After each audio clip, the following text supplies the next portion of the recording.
ஐந்து கரத்தனை ஆணை முகத்தினை இந்து நிளம்புரை போலும் எயிற்றனை நந்தி மகந்தனை ஞான கொழுந்தினை புந்தியில் வைத்து அடி போற்றுகின்றேனே. உலகெல்லாம் உணர்ந்து ஓதற்கரியவன் நிலவுலாவும் நீர்மலி வேணியன் அழகில் சோதியன் அம்பலத்தாடுவான் மலர் சிலம்படி வாழ்த்தி வணங்குவான். வணக்கத்திற்கும் போற்றுதலுக்கும் உரிய ஸ்ரீவில்லிபுத்தூர் அருள்மிகு பெரிய மாரியம்மன் கோவிலின் பூக்குழி திருவிழாவை மிகுந்த சிறப்போடு நடத்தி கொண்டிருக்கக்கூடிய பெருமக்கள், தொடர்ந்து 55வது ஆண்டாக சமய சொற்பொழிவை ஏற்பாடு செய்து அதை மிக சிறப்பாக நடத்தி கொண்டிருக்கக்கூடிய பெரியோர்கள், சமய சொற்பொழிவிற்கு உபயதாரர்களாக இருக்கக்கூடிய பெரியவர்கள், இந்த நிகழ்ச்சிக்கு சொற்பொழிவு கேட்பதற்காக வருகை தந்திருக்கக்கூடிய ஆன்மீக அன்பர்கள், மயிலோசை தொலைக்காட்சியை சேர்ந்தவர்கள் அனைவருக்கும் என்னுடைய மிக பணிவான வணக்கம். நல்லா இருக்கிறீங்களா எல்லாரும்? 2 நாள் கழித்து பார்க்குறோம். இதுக்கு முன்னாடி என்னோட பேச்சு கேட்க வந்தீங்களா? யார் இன்றைக்கி தான் முதல் முறை வரீங்க? முதல் நாள் வரல, நிறைய பேரா? சரி, பரவாயில்ல. தொடர்ந்து அடுத்த வருஷம்லாம் தொடர்ந்து வாங்க. ரொம்ப மகிழ்ச்சி. ஸ்ரீவில்லிபுத்தூரில் 2 நாள் சொற்பொழிவு முடிச்சுட்டு ஊரை பார்த்து போகலாம் அப்படின்னா சமய சொற்பொழிவு மன்றத்தினர் அதெல்லாம் முடியாது, திரும்ப வந்து பேசுங்க அப்படின்னு கூப்பிட்டுருக்குறாங்க. ஒருத்தர் மேடையில் ஒரு 15 நிமிஷம் பேசியிருக்கிறார். அந்த ஊர் தலைவர் இவர் பேசி முடிச்சுட்டு நன்றி வணக்கம் அப்படின்னா திரும்ப ஒரு தடவை பேசுங்கன்னு சொல்லியிருக்கிறார். அவரும் சந்தோஷமா, யார் இந்த காலத்தில் பேச சொல்லுவா, திரும்ப பேச சொல்கிறாரே அப்படின்னு மறுபடியும் பேசியிருக்கிறார். பேசிட்டு நன்றி வணக்கம்னு முடிச்சிருக்கிறார். ஊர் தலைவர் மறுபடியும் ஒரு தடவை பேசுங்க, இவர் இன்னும் சந்தோஷமா பேசிடுவோம் அப்படின்னு மறுபடியும் பேசியிருக்கிறார். பேசி முடிச்சுட்டு நன்றி வணக்கம். ஊர் தலைவர் சொன்னார் இன்னொரு தடவை பேசுங்க. இப்போ பேச்சாளருக்கு சந்தேகம் வந்துருச்சு. திரும்ப திரும்ப பேச சொல்கிறீங்களே, நான் அவ்வளோ நல்லாவா பேசுகிறேன்? ஊர் தலைவர் சொன்னார், எப்போ நீ சரியாக பேசுறியோ அப்போ தான் உன்னைய விடுவோம், அது வரைக்கும் நீ பேசிக்கிட்டே இருக்கணும். ஆனால்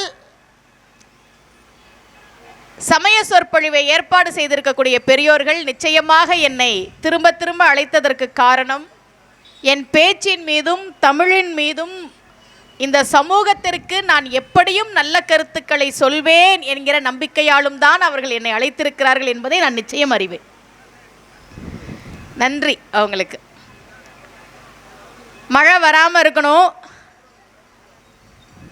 மழை வந்தாலும் எந்திரிச்செல்லாம் போகக்கூடாது, சரியா? இப்படி தான் ஒரு ஊரில் பேசும்போது சொன்னேன், நானா சொல்கிற வரைக்கும் ஒருத்தரும் எந்திரிக்க கூடாது, சரியா?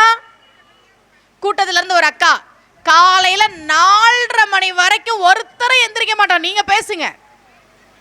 எவ்வளோ பாசம் நம்ம மேலே நினச்சேன். அப்போ தான் அந்த அக்கா சொன்னாங்க, மொதல் பஸ் 4:45 தான், அது வரைக்கும் எங்களுக்கு வேறு வழி இல்லை, எந்திரிச்செல்லாம் போக முடியாது அப்படின்னு. ரொம்ப நல்ல சபை. முதல் நாள் நான் இங்கே பேசுகிற போது அன்பிற் சிறந்த தவமில்லை அப்படின்ற தலைப்பில் பேசினேன். மழையாக இருந்ததுனால கோவிலுக்கு உள்ள நிகழ்ச்சி ஏற்பாடு பண்ணியிருந்தாங்க.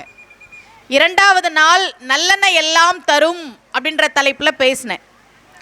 இன்றைய தினம் தெய்வம் நீ என்று உணர் என்கிற தலைப்பில் சில நிமிடங்கள் சில நொடிகள் பேசலாம். தலைப்பெல்லாம் ஒரு பெரிய விஷயமே இல்லைங்க.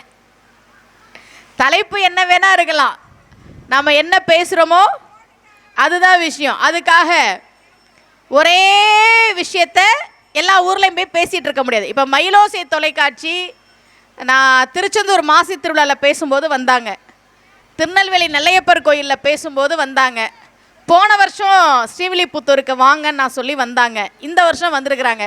ஒரே விஷயத்தையே நான் பேசினா அவங்க வருவாங்களா?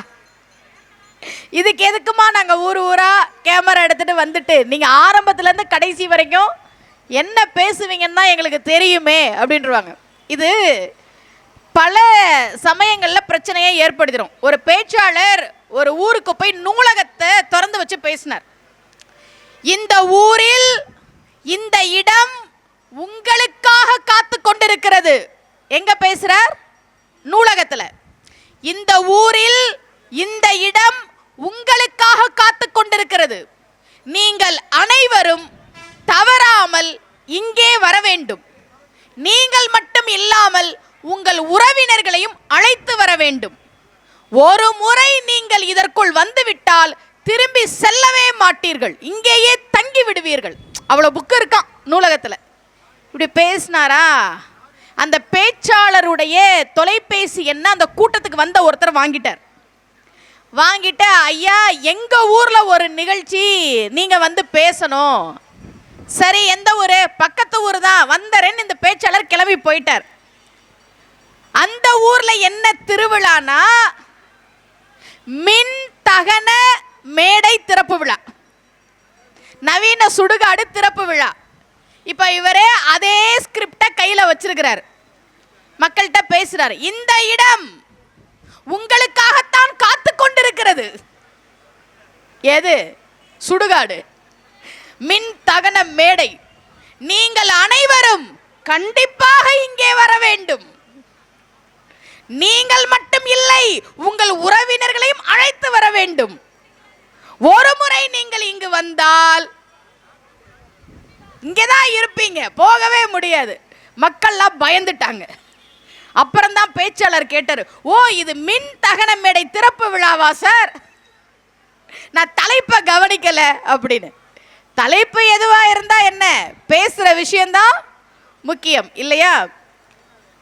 ரொம்ப நல்ல மக்கள், நல்ல கேட்கக்கூடிய மக்கள், நல்ல ஊர். தெய்வம் நீ என்று உணர். நம்மலாம் தெய்வமா சொல்லுங்க? நாம தெய்வமா? ஒருத்தர் சொல்றாரு, எனக்கு என் மனைவி தாமா தெய்வம், நீங்க என்ன சொன்னாலும் சரி. நாமெல்லாம் தெய்வம் ஆக முடியுமா? எப்படி முடியும் சொல்லுங்க? ஒரு ஆசிரமம் ஆரம்பிச்சா ஆகிடலாமா? இல்லை. நீங்க சாமி ஆகணும்னா ஆண்கள் நல்லா கவனிங்க. பாரதி பாடுறான், காதல் செய்யும் மனைவியே சக்தி கண்டீர், கடவுள் நிலை அவளாலே எய்துதல் வேண்டும். ஆண்கள் நல்லா கவனிங்க. நீங்களாம் சாமி ஆகணும்னா, கடவுள் ஆகணும்னா, தெய்வ நிலைக்கு வரணும்னா உங்க மனைவி மனசு வச்சாதான் முடியும்னு நான் சொல்லல, பாரதி சொல்றான். பாரதி சொல்றான், காதல் செய்யும் மனைவியே சக்தி கண்டீர். சக்தினா என்ன? நம்ம மாரியம்மா, அம்பாள். ஓ மனைவி தெய்வமா தான் இருக்கா, தெரிஞ்சுக்கோ. அவ சாமியா இனிமேதான் ஆகணும்னு இல்ல, அவ ஏற்கனவே சாமி.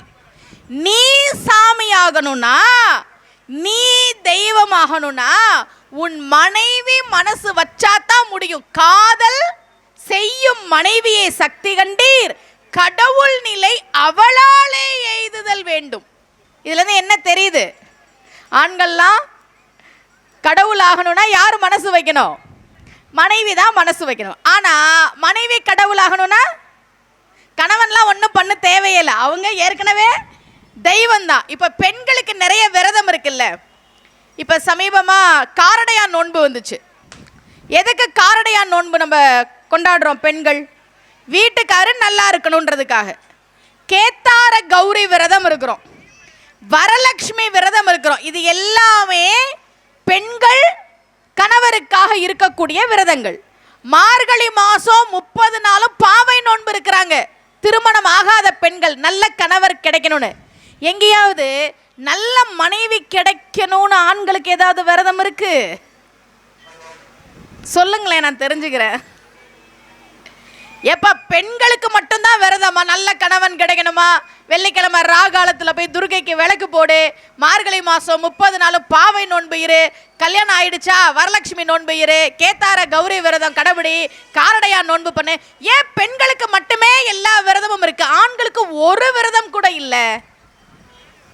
நல்ல மனைவி கிடைப்பதற்கு ஆண்கள் இருக்க வேண்டிய நோன்பு ஒண்ணு கூட இல்லையே. இனிமே நம்ம உருவாக்குறோம். ஏன் இல்லை தெரியுமா? நல்லா தெரிஞ்சுக்கோங்க ஆண்கள். இதுக்கு தாங்க பெண் பேச்சாளரே கூப்பிடக்கூடாது. எப்பவுமே பெண்கள் பக்கமா பேசுவாங்க. ஏன் எல்லா விரதமும் பெண்களுக்கு ஆண்களுக்கு ஒரு விரதம் கூட இல்லை அப்படின்னா, அன்பு பெரியோர்களே, இந்த உலகத்தில் எல்லா பெண்களும் நல்ல மனைவிதான். ஆனால் நல்ல கணவன் கிடைப்பதுதான் கஷ்டம் என்பதால் தான் பெண்கள் விரதம் இருக்கிறார்கள். ஆண்கள் விரதம் இருக்க வேண்டிய அவசியமே இல்லை. எல்லா பெண்ணும் நல்ல மனைவியாகத்தான் இருப்பாள். ஆண்கள்ல நல்ல கணவர் கிடைக்கிறது தான் ரொம்ப ரொம்ப கஷ்டம். அதனால தான் விரதங்கள் எல்லாம் பெண்களுக்கு வச்சாங்க. இன்னொன்று, இப்போ காரடையான் நோன்பு வந்தது. மாசி மாதம் முடிஞ்சு பங்குனி மாதம் தொடங்குற அந்த நேரத்தில் காரடையான் நோன்பு கடைபிடிக்கணுன்றது விதி. நான் அதை பற்றி ஒரு வீடியோ போட்டிருந்தேன். காரடையான் நோன்பு முதலாக அதை கடைபிடித்தவள் சாவித்ரி. யமன் பற்றி நான் முதல் நாள் சொற்பொழிவிலே சொன்னேன். யார் என்ன கொடுத்தாலும் வாங்க மாட்டான், அவன் கடமையை சரியாக செய்வான்னு. யமன் கிட்ட இருந்து தன்னுடைய கணவன் சத்தியவானை காப்பாற்றியவள் சாவித்ரி. என்னைக்கு காப்பாத்தினானா, மாசி மாசமும் பங்குனி மாசமும் சேர்ற அந்த நேரத்தில் காப்பாத்தினான். விரதம் இருந்தால், தவம் இருந்தால், காமாட்சியினுடைய அருளால் ஒரு அடையும் வெண்ணையும் பண்ணணும். காட்டுல இருந்தா அடை இல்லை, மண்ணை எடுத்து அடையா பண்ணுனா, வெண்ணைக்கு வழி இல்லை, செடியில் இருக்கிற பாலை எடுத்து வெண்ணையா வச்சா, யமன் கிட்ட இருந்து சத்தியவான் உயிரை காப்பாற்றி கொடுத்தாள். அதனால பெண்கள் இந்த காரடையான் நோன்பை கடைபிடித்தால் கணவர் நல்லா இருப்பார் என்பது ஒரு ஐதீகம். எல்லா விரதமே அப்படிதான். நீங்க கேத்தார கௌரி விரதம், வரலட்சுமி விரதம் எல்லாமே அப்படிதான். இன்னும் வரலட்சுமி விரதம் நோன்பு இருக்கிறோம்ல, எனக்கு ஜோதிடம் தெரியுன்றதுனால உங்களுக்கு சொல்றேன் பாருங்களேன். பெண்களுடைய ஜாதகத்துல கணவனை குறிக்கக்கூடிய கிரகம் செவ்வாய். இந்த செவ்வாய் நீச்சமாக கூடிய ராசியில் சூரியன் பயணிக்கிற அந்த காலகட்டத்தில் ஆடி மாசத்துல ஒரு வெள்ளிக்கிழமையை தேர்ந்தெடுத்து வரலட்சுமி விரதம் இரு. எப்பெல்லாம் செவ்வாய் கிரகம் பலவீனமா இருக்கோ அந்த காலகட்டத்தில் பெண்களுக்கு ஒரு விரதம்னு வச்சாங்க ஜோதிட ரீதியா. ஏன் இப்படி விரதம் வச்சாங்க தெரியுமா என்று நிறைய பேர் கேட்டிருக்கிறாங்க. ஏமா பெண்கள் தான் விரதம் இருக்கணுமா? எனக்கே தோணும், நாங்க தான் காலம் காலமா விரதம் இருக்கணுமா? என்ன காரணம் தெரியுமா? ஒரு பெண் இந்த சமூகத்தில் கணவன் இறந்தாலோ அல்லது கணவனை பிரிந்தாலோ வாழ்ந்துருவாங்க, எப்படியாவது வாழ்ந்துருவா. பிள்ளைங்களை வளர்த்து ஆளாக்கிடுவா. என்ன வீட்டுக்கார் இல்லைன்னு அழுவாளே தவிர அடுத்து என்ன பண்றது, பிள்ளைங்களுக்கு எப்படி ஃபீஸ் கட்டுறது, நாளைக்கு எப்படி சாப்பாடு சமைக்கிறதுன்னு அடுத்துன்னு திட்டமிட்டு அந்த குடும்பத்தை கரையேற்றி விடுவாள். நிச்சயமா பிள்ளைங்களை படிக்க வச்சு கல்யாணம் பண்ணி கொடுத்து எல்லாம் பண்ணிடுவா. மனைவி இறந்துட்டான்னு வையுங்க, மனைவி பிரிஞ்சிட்டான்னு வையுங்க, கணவன் அதன் பிறகு நடைப்பிணம்தான். உண்மை அது. மனைவியை பிரிந்த கணவனுக்கு எவ்வளவு நாள் நீங்க ஹோட்டல்ல போய் சாப்பிடுவீங்க? எவ்வளவு நாள் உங்க வீட்டில் உங்க அண்ணன் தம்பி வச்சு சோறு போடுவாங்க? மனைவி இருக்கிற வரைக்கும் கணவனை நல்லா பார்த்துக்குவா. மனைவி இல்லைன்னா ஆண்களுடைய வாழ்க்கை ஒரு கேள்விக்கு. அவனுக்கு நல்லா பார்த்துக்க தெரியாதுங்க. அதனாலதான் பெண்கள் எப்பா நாம தான் இவனை பார்த்துக்கணும், அதனால இவனுக்கு விரதம் இருப்போம். எல்லா விரதமும் பெண்களுக்கு வச்சாங்க. இதுதான் உண்மை. நம்ம தனியா வாழ்ந்துருவோம். பெண்களுக்கு இயற்கையாகவே அந்த மன உறுதி உண்டு. ஆண்களுக்கு அப்படி கிடையாது. பாரதி சொல்றான், காதல் செய்யும் மனைவியே சக்தி கண்டீர். உன் மனைவி உன் மேல அன்பா இருக்கணும். நீ அப்படி நடந்துக்கோ. நடந்துகிட்டீன்னா கடவுள் நிலை அவளாலே எய்துதல் வேண்டும். ரொம்ப அழகா சொன்னா பாரதி. அப்ப ஆண்கள் இன்னைக்கு என்ன பாடம் கத்துக்கிட்டீங்க? போங்கம்மா, பேச்ச ஆரம்பிச்சோன்னே இப்படி பேசினா நாங்க என்னம்மா பண்றது? நாங்க என்ன விரதம் இருக்க மாட்டோம் நான் சொன்னோம். நாங்க என்ன கழுத்துல தாலியை கட்டிக்க மாட்டோம் நான் சொன்னோம். கட்டிக்குவீங்க, பிரச்சனை இல்லை. ஏன் பெண்கள் தான் தாலி கட்டிக்கணுமா, ஆண்கள் கட்டக்கூடாதான்? நாங்களும் போராட்டம்லாம் நடத்தி புரட்சி கொண்டு வந்து கட்டலாம். அடகு கடைக்கு போயிடும் அடுத்த நாள். அதனாலதான் நாங்க அதெல்லாம் நிறுத்தி வச்சிருக்கிறோம். எங்களுக்கு என்ன புரட்சி போராட்டம்லாம் பண்ணி அதெல்லாம் கொண்டு வர தெரியாதா? நம்முடைய பக்தி இலக்கியங்கள்ல பெண்களினுடைய பங்கை நீங்க எடுத்து பாருங்க. எத்தனை பெண்கள். கமலவதின்ற ஒரு சோழ அரசி, பிரசவ வலி வந்துருச்சு. அவர் யாரு? அரசி. அரசிக்கு குழந்தை பிறக்க போதுன்னா அரண்மனையில் இருக்கிறவங்கள இருந்து அந்த நாட்டில் இருக்கிறவங்கள இருந்து எல்லாரும் எவ்வளோ ஆவலாக காத்துக்கிட்டு இருப்பாங்க. ஜோதிடர்கள் தயாராக இருக்கிறாங்க. ஏன் பிறக்கிறது இளவரசர், அரச வாரிசு, நேரம் குறித்து வச்சு ஜாதகம் கணிக்கணும்.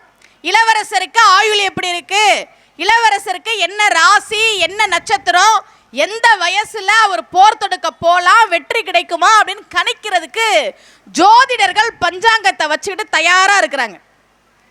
அப்போ குழந்தை பிறக்க போகுது.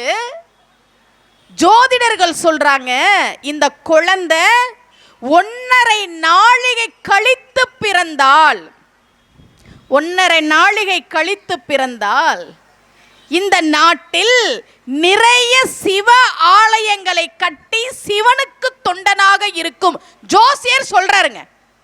உடனே அந்த கமலவதிங்கிற சோழ அரசி என்ன பண்றா, குழந்தை பிறக்க போகுது, அம்மா குழந்தை பிறக்க போகுதுன்னு திரை போட்டிருக்கிறாங்க. அந்த பக்கம் ஜோதிடர்கள் பஞ்சாங்கம் கையில வச்சுக்கிட்டு குழந்தை பிறக்க போற அந்த நேரத்தை எழுத போற ஜோதிடர்கள் சொன்னாங்க 1.5 நாளிகை கழிச்சு பிறந்த. 1.5 நாளிகைனா கிட்டத்தட்ட 45 நிமிஷம் கழிச்சு பிறந்தா இந்த குழந்தை ஒரு ராஜாவா வெற்றி அடையும் சொல்லல, நிறைய சொத்து சேர்க்கும்னு சொல்லல, நிறைய நாடுகளுக்கு போர் தொடுத்து வெற்றி தேடி தரும்னு சொல்லல. என்ன சொன்னாங்க, நிறைய சிவ ஆலயங்களை கட்டும், சிவனுக்கு தொண்டனாக இருக்கும். உடனே அந்த சோழ அரசு என்ன பண்ணா, பணிப்பெண்கள் எல்லாம் கூப்பிட்டா, எல்லாம் இங்க வா, எல்லாம் இங்க வா, என் 2 காலையும் சேர்த்து கட்டு, இப்ப குழந்தை பிறக்க கூடாது, என் 2 காலையும் சேர்த்து கட்டு. கட்டுறாங்க. கட்டிய பிறகு அந்த அரசி சொன்னா, இது பத்தாது, ஏன்னா குழந்தை பிறக்கிறதுக்கு தயார் நிலையில இருக்கு, மரத்துல என்ன தலைகீழா கட்டி தொங்க விடு. கமலவதி என்கிற சோழ அரசியை மரத்துல தலைகீழா கட்டி தொங்க விட்டுருக்கிறாங்க. பிரசவ வலியை அடக்கி கொண்டிருக்கிறாள். எதுக்கு? என் புள்ள இந்த நாட்டில் எண்ணற்ற சிவ ஆலயங்களை கட்டி இந்த தேசத்து மக்களை ஆன்மீக வழியில் நடத்த போகிறான் என்பதற்காக மரத்துல தலைகீழ தொங்கிட்டு இருந்தா கமலவதி. ஜோதிடர்கள் சொன்ன அந்த நேரம் முடிஞ்சது. பணிப்பெண்கள் கீழே இறக்குனாங்க. குழந்தை பிறந்தது. குழந்தையோட கண்ணு முழுக்க ரத்தம், குழந்தையோட முகம் முழுக்க ரத்தம், அதுல கண்ணு முழுக்க அப்படி செவப்ப ரத்தமா இருந்தோன்னே என்கோ செங்கண்ணோ இவ்வளவுதான் சொன்னா இறந்து போயிட்டான். அவன்தான் தமிழ்நாட்டில் எண்ணற்ற மாட கோவில்களை கட்டிய கோட்செங்கனான் என்கிற மன்னன். மாட கோவில்னா என்ன தெரியுமா? மாடக்கோவில்னா என்னன்றதை நான் உங்களுக்கு சொல்றேன். தமிழ்நாட்டில் எங்கெல்லாம் மாடக்கோவில் இருக்கோ அதை கட்டியவன் கோட்செங்கனான். எதுக்குங்க? கமலவதின்ற அரசி அந்த பிரசவ வலியை அடக்கிட்டு இருந்தா எவ்வளோ வலிக்கும், ரொம்ப அதிக வலி, பிரசவ வலி. ஏன்? என் புள்ள ஆன்மீகத்தை இந்த மண்ணில் பரப்ப போகிறான். அந்த நாட்டில் இன்னைக்கு பெண்களுடைய நிலைமை என்னங்க? என்ன? லேடிஸ் கோச்சில் எதுக்கு ஏறுறோம்? ட்ரெயின்ல போகும்போது லேடிஸ் கோச்சில் எதுக்கு ஏறுறோம்? பாதுகாப்பா இருக்கலாம், எந்த ஆபத்தும் இல்லாம இருக்கலான்றதுக்காக தானே. லேடிஸ் கோச்சில் போன ஒரு பொண்ணை ட்ரெயின்ல இருந்து ஒருத்தன் தள்ளி விட்டுருக்கிறானே, வெறும் 23 வயசு. நான் அவனுடைய அம்மாவை தாங்க நினைச்சு பார்த்தேன். நம்மலாம் ஏன் நல்லவங்களா இருக்கோம் தெரியுமா? 2 விஷயங்க. ஒன்று மனசாட்சி. மனசாட்சி உறுத்தம். இல்லப்பா வேணாம்ப்பா வேணாம்ப்பா நீ இதை பண்ணாதான் மனசாட்சி உறுத்தம். ஒன்று. 2வது, நான் இந்த காரியத்தை பண்ணா என் அம்மா என்னை பத்தி என்ன நினைப்பா, என் அப்பா என்னை பத்தி என்ன நினைப்பாரு, என் பொண்டாட்டி என்னை பத்தி என்ன நினைப்பா, என் புருஷன் என்னை பத்தி என்ன நினைப்பாரு, என் பிள்ளைங்க தலை குனிஞ்சு நிக்குமே இந்த சமூகத்துல. அந்த ஒரு காரணத்துக்காக தாங்க நீங்களும் நானும் நல்லவங்களா இருக்கிறோம். நம்ம குடும்பத்தை சேர்ந்தவங்களுக்கு கெட்ட பேர் வந்துடக்கூடாதுன்றதுக்காக தான். ஏன் எவ்வளோ பேர் கை நீட்டி லஞ்சம் வாங்குறானே, வாய்ப்பு இருக்கே, ஏன் அவன் வேணாங்கிறான்? விஷயம் தெரிஞ்சா என் பிள்ளைங்களுக்கு கெட்ட பேரு, அவன் பிள்ளைங்கன்னு சொல்லிடுவாங்க. அந்த ஒரு எண்ணம் தானங்க நம்மள நல்லவங்களா வச்சிருக்குது. ஓடுற ட்ரெயின்ல ஏறி ஒரு பொண்ணு நான் கர்ப்பமா இருக்கேன் என்னை விட்டுடுன்னு கெஞ்சியும் கூட அந்த பொண்ணை ஒருத்தன் ட்ரெயின்ல இருந்து தள்ளி விட்டு கொல்றான்னா அவன் குடும்பத்துல ஒருத்தர் மேல கூட அவனுக்கு பாசம் இல்லையா? ஒருத்தர் கூட அவனுக்கு ஒழுக்கத்தை சொல்லி தரலையா? ஒருத்தன் கூட அவனுக்கு அன்பு, கருணை, நேர்மையை சொல்லி தரலையா? இந்த சமூகம் எங்கெங்க தோத்து போச்சு? எங்க தோத்து போச்சு? கமலவதி என்ற சோழ அரசி கோச்சங்கனை எப்படி பெற்றால்? இந்த நாட்டில் கோவிலை கட்டுவான் என் புள்ள, ஆன்மீக பணியை பண்ணுவான்றதுக்காக அவனை பிரசவ வலியை அடக்கி பெற்றெடுத்தாள். மாடக்கோவில்னா என்ன தெரியுமா? மாடக்கோவில்களுக்கு போயிருக்கிறீங்களா? மாடக்கோவில் தமிழ்நாட்டில் நிறைய இருக்கு, நிறைய படிக்கட்டு இருக்கும். ஏறி ஏறி போனா அதுதான் மாடக்கோவில். மாடம்னா என்ன? மாடி இருக்குல்ல, அதான் மாடம் அப்படி சொல்லுவோம்ல. மாடி நிறைய படிக்கட்டு ஏறி போனா மாடம். ஏன் அப்படி கோட்செங்கன் அந்த கோவிலை கட்டுனா அப்படின்றத ஒரு 10 நிமிஷம் கழிச்சு சொல்றேன். இப்போ நான் வேற கதைக்கு போறேன், சரியா?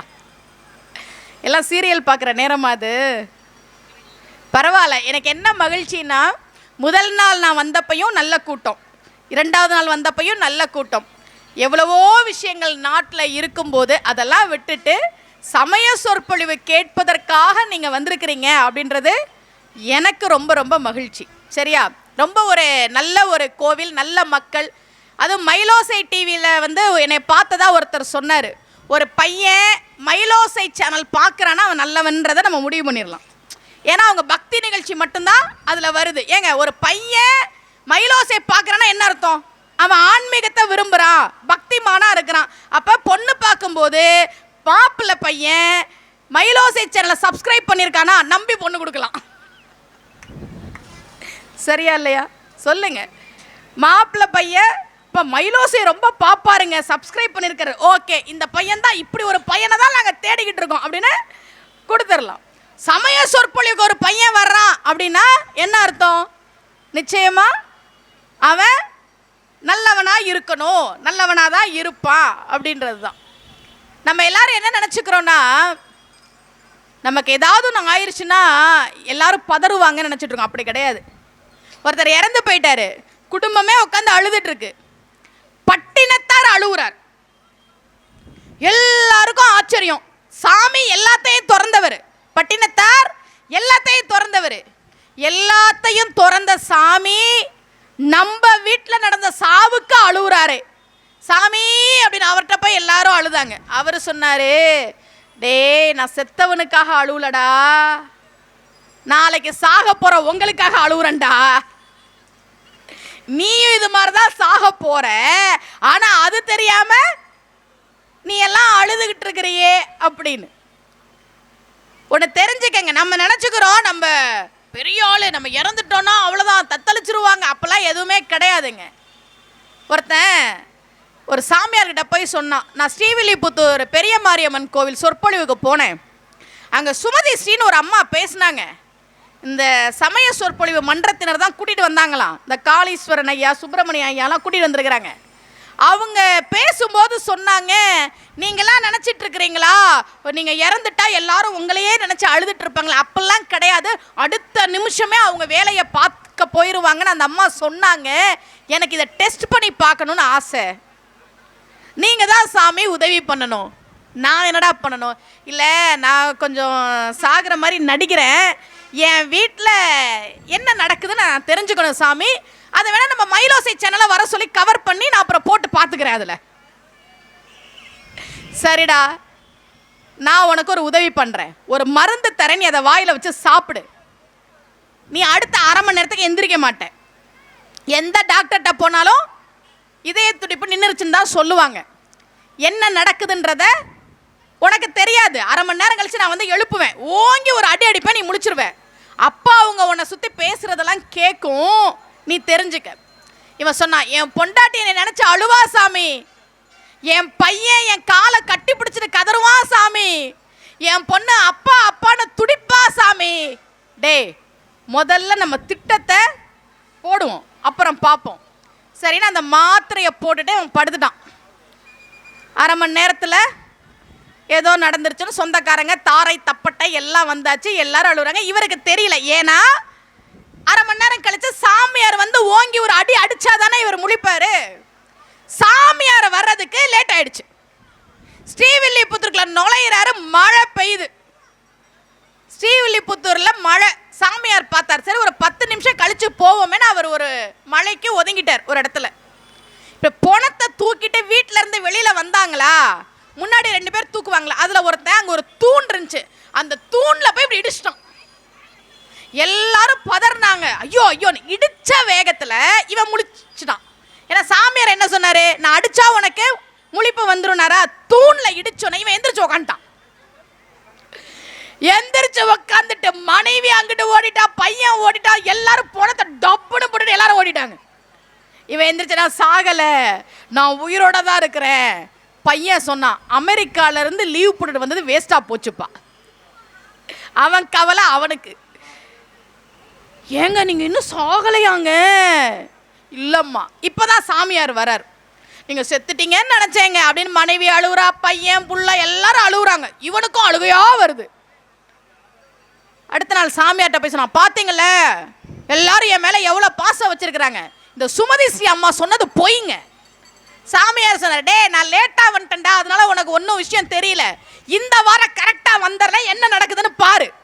அடுத்த வாரம் அதே மாதிரி சாமியார் மாத்திரை கொடுத்தார். இவன் மாத்திரை போட்டான், படுத்தான், தூங்கிட்டான். மறுபடியும் சொந்தக்காரங்களுக்கெல்லாம் சொல்லி அனுப்புனாங்க. தார தப்படையெல்லாம் வந்தாச்சு, அழுதாங்க. சுடுகாட்டுக்கு இப்ப வீட்டில இருந்து வெளியில கொண்டு வராங்க. முன்னாடி 2 பேர், பின்னாடி 2 பேர் கொண்டு வராங்க. இங்க இருந்த அம்மா போனத்துக்கு பின்னாடி இருந்த மனைவி, அந்த அம்மா நிலுங்க நிலுங்க நிலுங்க நிலுங்க ஐயோ அப்படின்னு முன்னாடி ஓடி வந்துச்சு. இவனுக்கு முழிப்பு வந்துருச்சு ஏற்கனவே.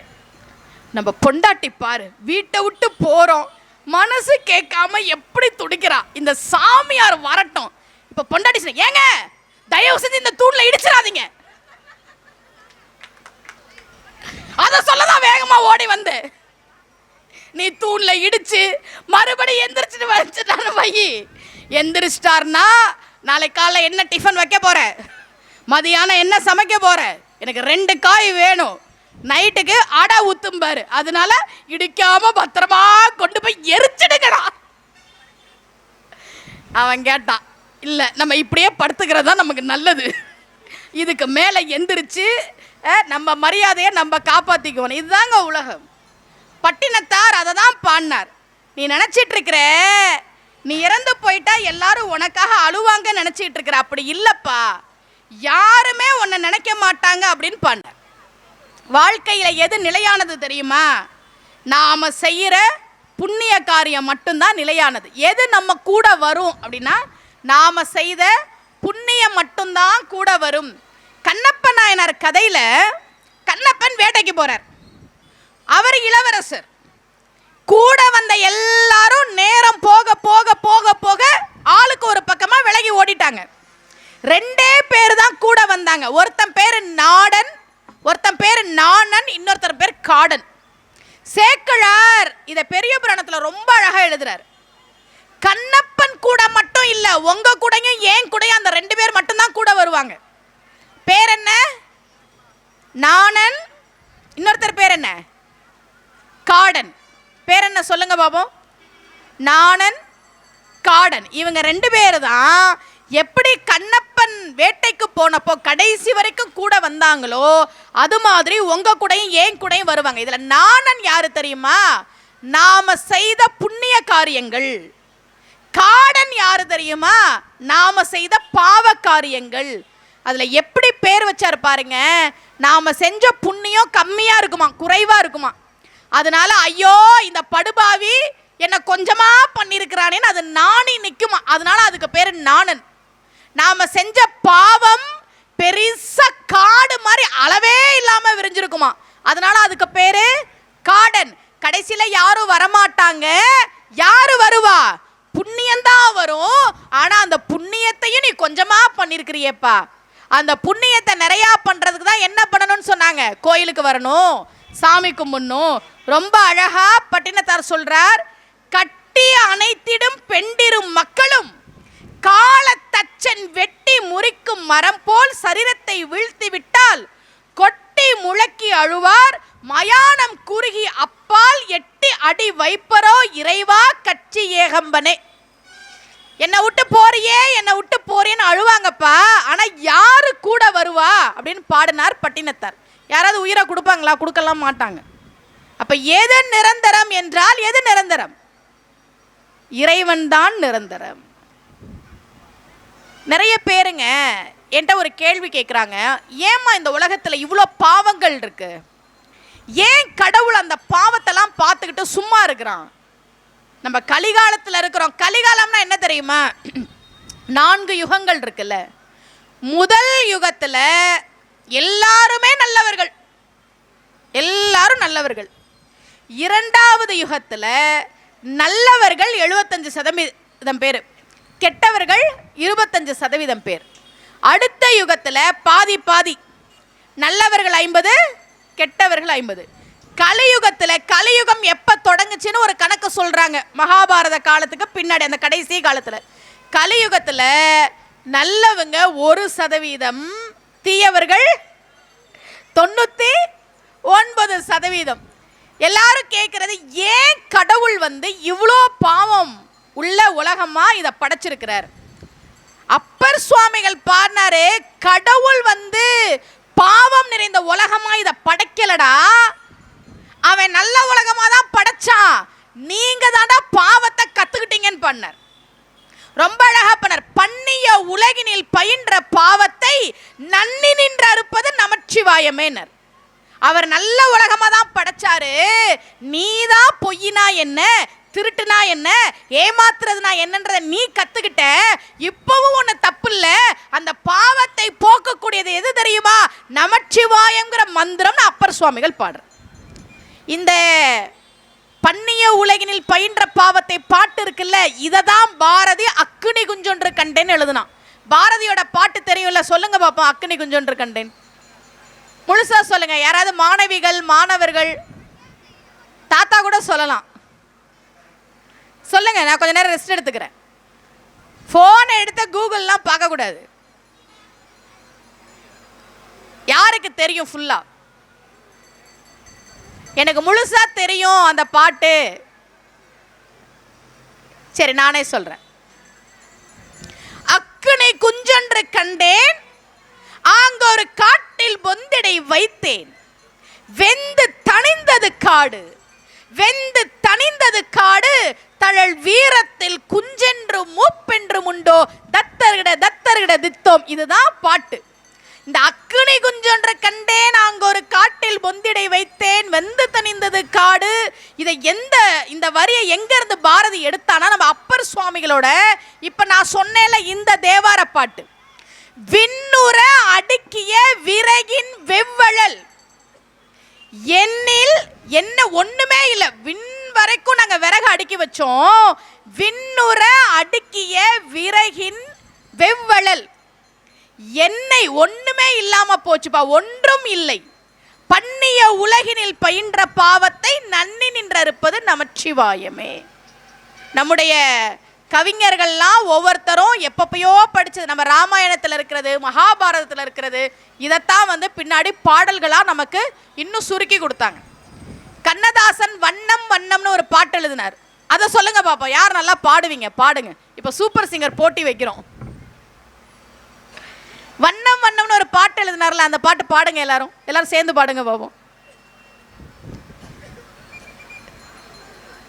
பால் வண்ணம் பருவம் கண்டு, வேல் வண்ணம் விழிகள் கண்டு, மான் வண்ணம் நான் கண்டு பாடுகிறேன், கை வண்ணம் அங்கே கண்டேன், கண் வண்ணம் இங்கே கண்டேன், பெண் வண்ணம் நோய் கொண்டு வாடுகிறேன்.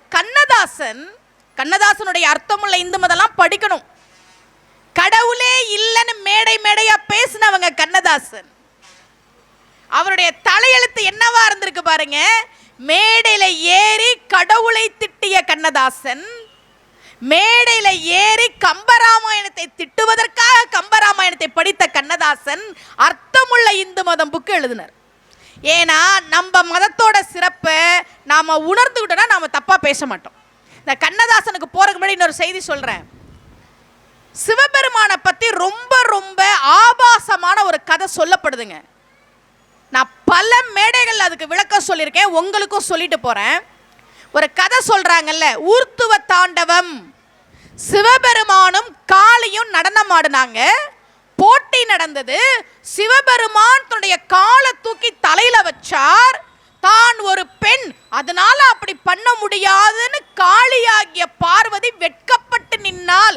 இதுதான் ஊர்த்துவ தாண்டவன் காலம் காலமா இந்த கதையை உங்களுக்கு சொல்லிட்டு இருக்கிறாங்கல்ல, சொல்றாங்கல்ல. சிவபெருமான் அப்படி பண்ணுவாரா? பண்ணக்கூடிய தெய்வமா? உடம்புல பாதி பாகத்தை பெண்ணுக்கு கொடுத்தவன் நான் பண்ணின காரியத்தை உன்னால பண்ண முடியாதுன்னு சொல்வானா சிவபெருமான்? திருவாலங்காட்டுக்கு போயிருந்தேங்க. அங்கதான் அவர் ஊர்த்துவ தாண்டவம் ஆடினார்.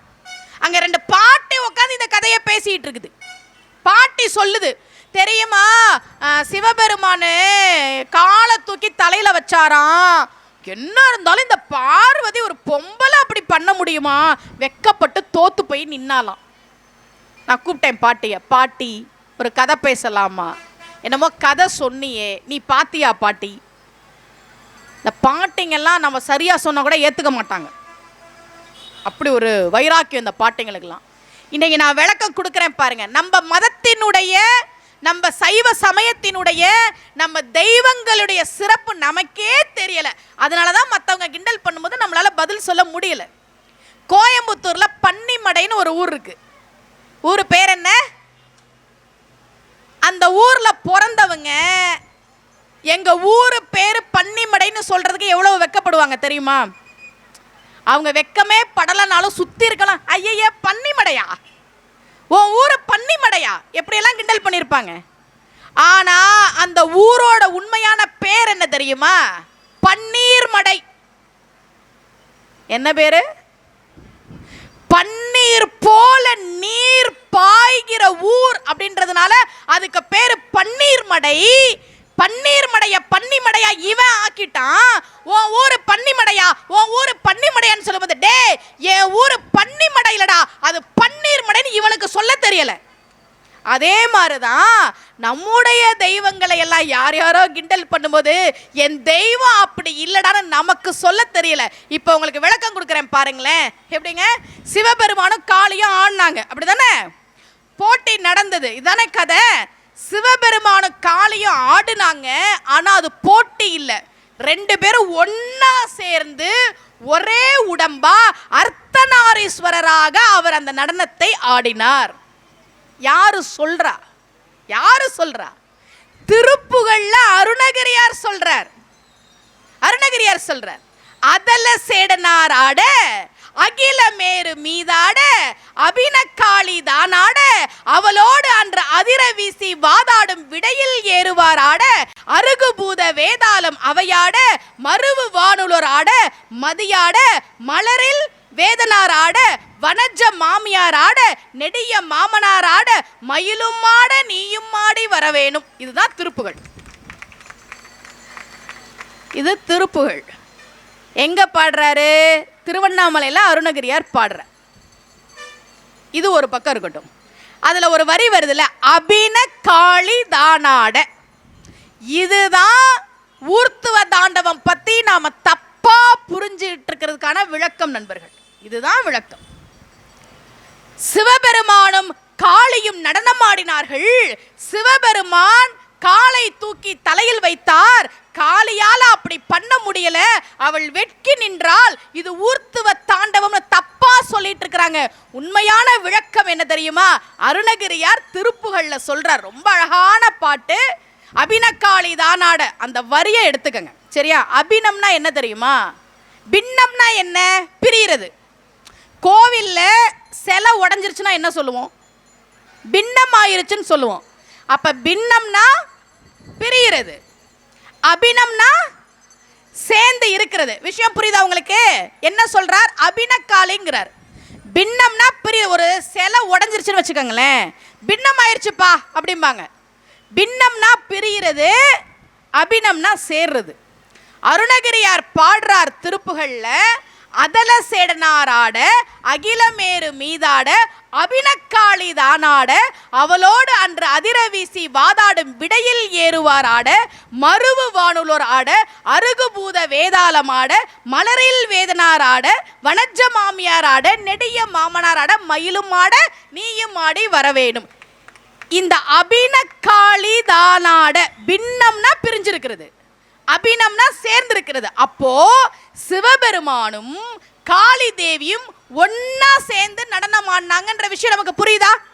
தனித்தனியா ஆடல, போட்டி இல்ல, ஒன்னா ஆடினாங்க. அப்படி ஆடிக்கொண்டிருக்கிற போது தக்ஷனுடைய சாபத்தால் நீ தேய்ந்து போக கடவாய் என்று தட்சன் சொன்ன சாபத்தால் தேய்ந்து போக ஆரம்பித்த சந்திரன் ஓடி வந்து சிவபெருமான் கால்ல விழுந்தான். சிவபெருமானே, தக்ஷன் எனக்கு சாபம் கொடுத்துட்டான், நான் தேஞ்சு போயிடுவேன் சாபம் கொடுத்துட்டான், நான் தேஞ்சுக்கிட்டே இருக்கேன், என்னை காப்பாத்து. சிவபெருமான் பார்த்தான், அப்படியா தக்ஷன் நீ தேஞ்சு போடும் சாபம் கொடுத்தானா, சரி அதை மாற்ற முடியாது, ஆனா நீ வளர்வ, நான் அதுக்கு உதவி பண்றேன்னு காலில் விழுந்த சந்திரனை அப்படியே தூக்கி தலையில வச்சானா சிவபெருமான். காலில் விழுந்த சந்திரனை அப்படியே தூக்கி தலையில வச்சானா சிவபெருமான். இனிமே நீ தேய மாட்டடா, நீ வளருவ, நான் உன்னைய பார்த்துக்கிறேன்னு சொன்னானா. காளி பார்த்தாளா, காலில் விழுந்தவனை தூக்கி தலையில வைக்கிறியப்பா. விளக்கம் கொடுத்தார். தனியா ஆடல, அபினக்காளி தான் ஆட, அவளோடு அன்று அதிர வீசி வாதாடும் விடையில் ஏறுவார் ஆட. ரெண்டு பேரும் ஒரு உடம்பு ஆடுறாங்க. ஏன் காலை தூக்கி தலையில வச்சார் தெரியுமா? பார்வதிக்கு போட்டியா இல்ல, காலில் விழுந்து தேஞ்சுக்கிட்டே இருக்கான் சந்திரன், விட்டா ஒரேடியா காணா போயிடுவான், அதனால தூக்கி தலையில வச்சான் சிவபெருமான். பார்வதி பார்த்தா, இதை என்னால பண்ண முடியாதுப்பான்னா. எதை? காலில் விழுந்தவனை தலையில வைக்கிறியடா, அந்த காருண்யம் எனக்கு இல்லைன்னு சொன்னாலே தவிர காலை தூக்கி என்னால தலையில வைக்க முடியாதுப்பான்னு காளி சொல்லல. இன்னைக்கு தெரிஞ்சுக்கங்க இந்த விஷயம்லாம், இதெல்லாம் தெரிஞ்சுக்கங்க.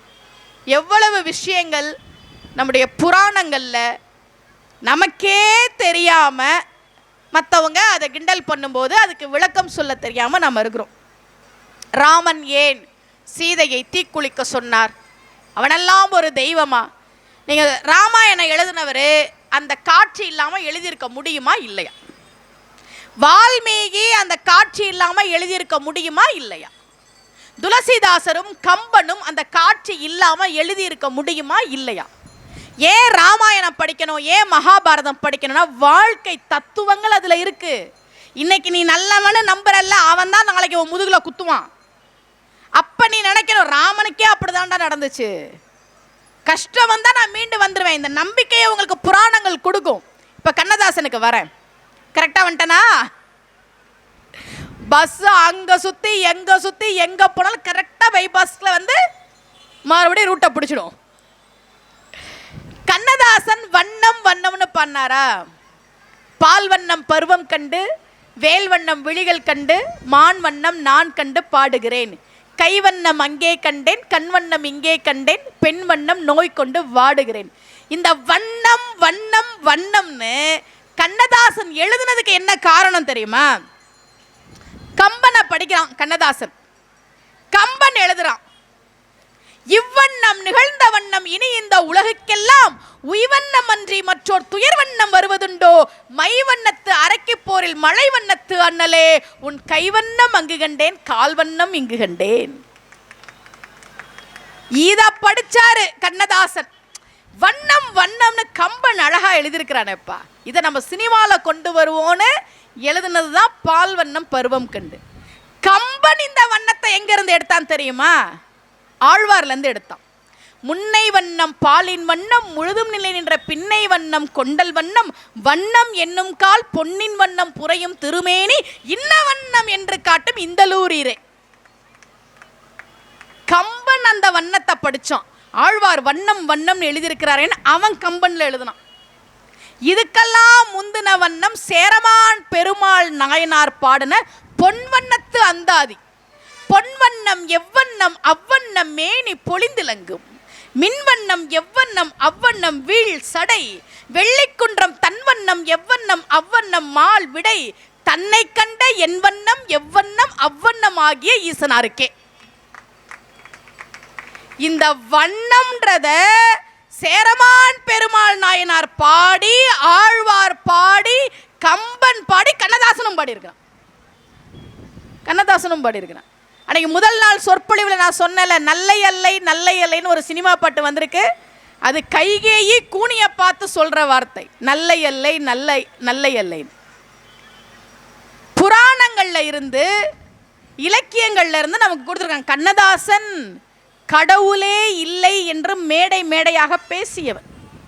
திருவருளும் குருவருளும் அவருக்கு அர்த்தமுள்ள இந்து மதத்தை எழுத வைத்தது. கனகதாரா ஸ்தோத்திரத்தை தமிழில் மொழிபெயர்த்தவர் அவர் தான். பெண்கள்லாம் தெரிஞ்சுக்கங்க, இப்படிலாம் ஒரு ஸ்தோத்திரம் இருக்குது, அதெல்லாம் நம்ம படிக்கணும் அப்படின்னு. கனகதாரா ஸ்தோத்திரத்தை ஆதிசங்கரர் சமஸ்கிருதத்தில் பாடினார். அதை சொன்னால் பொருளாதார தடைகள் நீங்கும், பணம் கிடைக்கும் அப்படின்னு கண்ணதாசன் ரொம்ப கஷ்டத்தில் இருந்தப்போ யாரோ சொல்ல இவர் கனகதாரா ஸ்தோத்திரம் படிக்க ஆரம்பிக்கிறார். அவருடைய கடன் பிரச்சனைகள் தீரும் போது கண்ணதாசன் யோசிக்கிறாருங்க, அந்த மனசு பாருங்க, ஏன் கடன் தீர்ந்தது. இன்னைக்கெல்லாம் நீங்கள் கூகுளில் எடுத்துட முடியும், இன்னைக்கு எல்லாமே நீங்கள் கூகுளில் எடுத்துட முடியும், யூடியூப்ல இருக்கு. ஆனால் அன்னைக்கு புத்தகங்களே நீங்கள் தேடி தேடி வாங்கணும். கண்ணதாசன் பார்த்தா எனக்கு ஒரு நல்ல காரியம் நடந்ததில்லை, என் கடன் தீர்ந்ததில்லை, இந்த மக்களுக்கும் அது தீரணும், அதனால இதை நான் தமிழில் மொழிபெயர்க்கிறேன் அப்படின்னு சொல்லி கண்ணதாசன் அதை தமிழில் மொழிபெயர்த்திருக்கிறார். பொன்மாரி 40 ரூபா தான் அந்த புக்கு கிடைக்கும், வாங்கி முதல்ல வீட்டில் வைங்க. இதெல்லாம் ரொம்ப நல்லது, சரியா? அம்பாளுக்கான ஸ்தோத்திரம், மகாலட்சுமி தாயாருக்கான ஸ்தோத்திரம், கனகதாரா ஸ்தோத்திரம் புத்தக கடைகளில் வாங்கி வைங்க. நம்ம சமய சொற்பொழிவு மன்றத்தில் கூட நான் சொல்லிட்டு போகிறேன், வீடுகளில் இந்த மாதிரி தேவாரம், திருவாசகம் இதெல்லாம் நீங்கள் படிக்கிறீங்களோ இல்லையோ ஒரு புக்கை வாங்கி வைங்க. திருவாசகம் முற்றோதல் நீங்கள் ஒரு விஷயத்தை நினச்சிக்கிட்டு நீங்கள் பண்ணீங்கன்னா அது கண்டிப்பாக நடக்கும். நீங்கள் பண்ணுங்களேன், இப்போ திருவாசக புக்கு ஒன்று வாங்குங்க, உங்களுடைய ஒரு பிரார்த்தனை என்ன வேணா இருக்கலாம், ஏதோ ஒரு பிரார்த்தனை, எனக்கு இதை நடத்தி கொடு அப்படின்னு நீங்கள் திருவாசகத்தை படிக்க ஆரம்பிங்க. ஒரே நாளில் முடிக்க முடியாது, ஒரு நாளைக்கு 10 பாட்டு, அடுத்த 10 பாட்டு, ஒரு மாதம் எடுத்துக்கங்க, 2 மாதம் எடுத்துக்கங்க. திருவாசகத்தை முழுசாக நீங்கள் படித்து முடிப்பீங்கல்ல, நீங்கள் என்ன வேண்டுனீங்களோ அது நடக்கும், நிச்சயமாக நிறைவேறி இருக்கும். என் வாழ்க்கையில் நான் அனுபவித்து உங்களுக்கு சொல்கிறேன். இன்றைக்கும் திருவாசகம் படித்தோம், கடவுள்கிட்ட ஒரு விஷயத்தை கேட்டோம் அப்படின்னா நிச்சயமாக அது நடக்கும், அதில் உங்களுக்கு சந்தேகமே வேணாம், சரியா? சேக்கிழார்லேருந்து சொல்கிறேன். சேக்கிழார் பெரிய புராணத்தை எழுதுகிற போது அடியவர்களுடைய வாழ்க்கையை எழுதுகிறார். தமிழில் இருக்கக்கூடிய பக்தி இலக்கியங்களில் நிறைய பாடல்கள் எதில் இருக்குன்னா கந்த புராணத்தில் தான் இருக்குது. அடுத்த மாதம் அவலூர்பேட்டை முருகன் கோவிலில் நான் ஒரு 5 நாள், அண்ணே என்னண்ணே பேப்பர் கொடுத்துட்ருக்கிறீங்க, அப்புறம் கொடுங்கண்ணே, ஏண்ணே ஏதாவது கோமாண்ணே என் மேலே, அப்புறம் கொடுங்கண்ணே. பின்னாடி இருக்கிறவங்கெல்லாம் ஏதோ சம்சா கொடுக்குறாங்க போல இருக்கு, நமக்கு இன்னும் வரலையேன்னு பார்த்துட்டு இருக்கிறாங்க. கொஞ்ச நேரம் கழிச்சு கொடுங்க.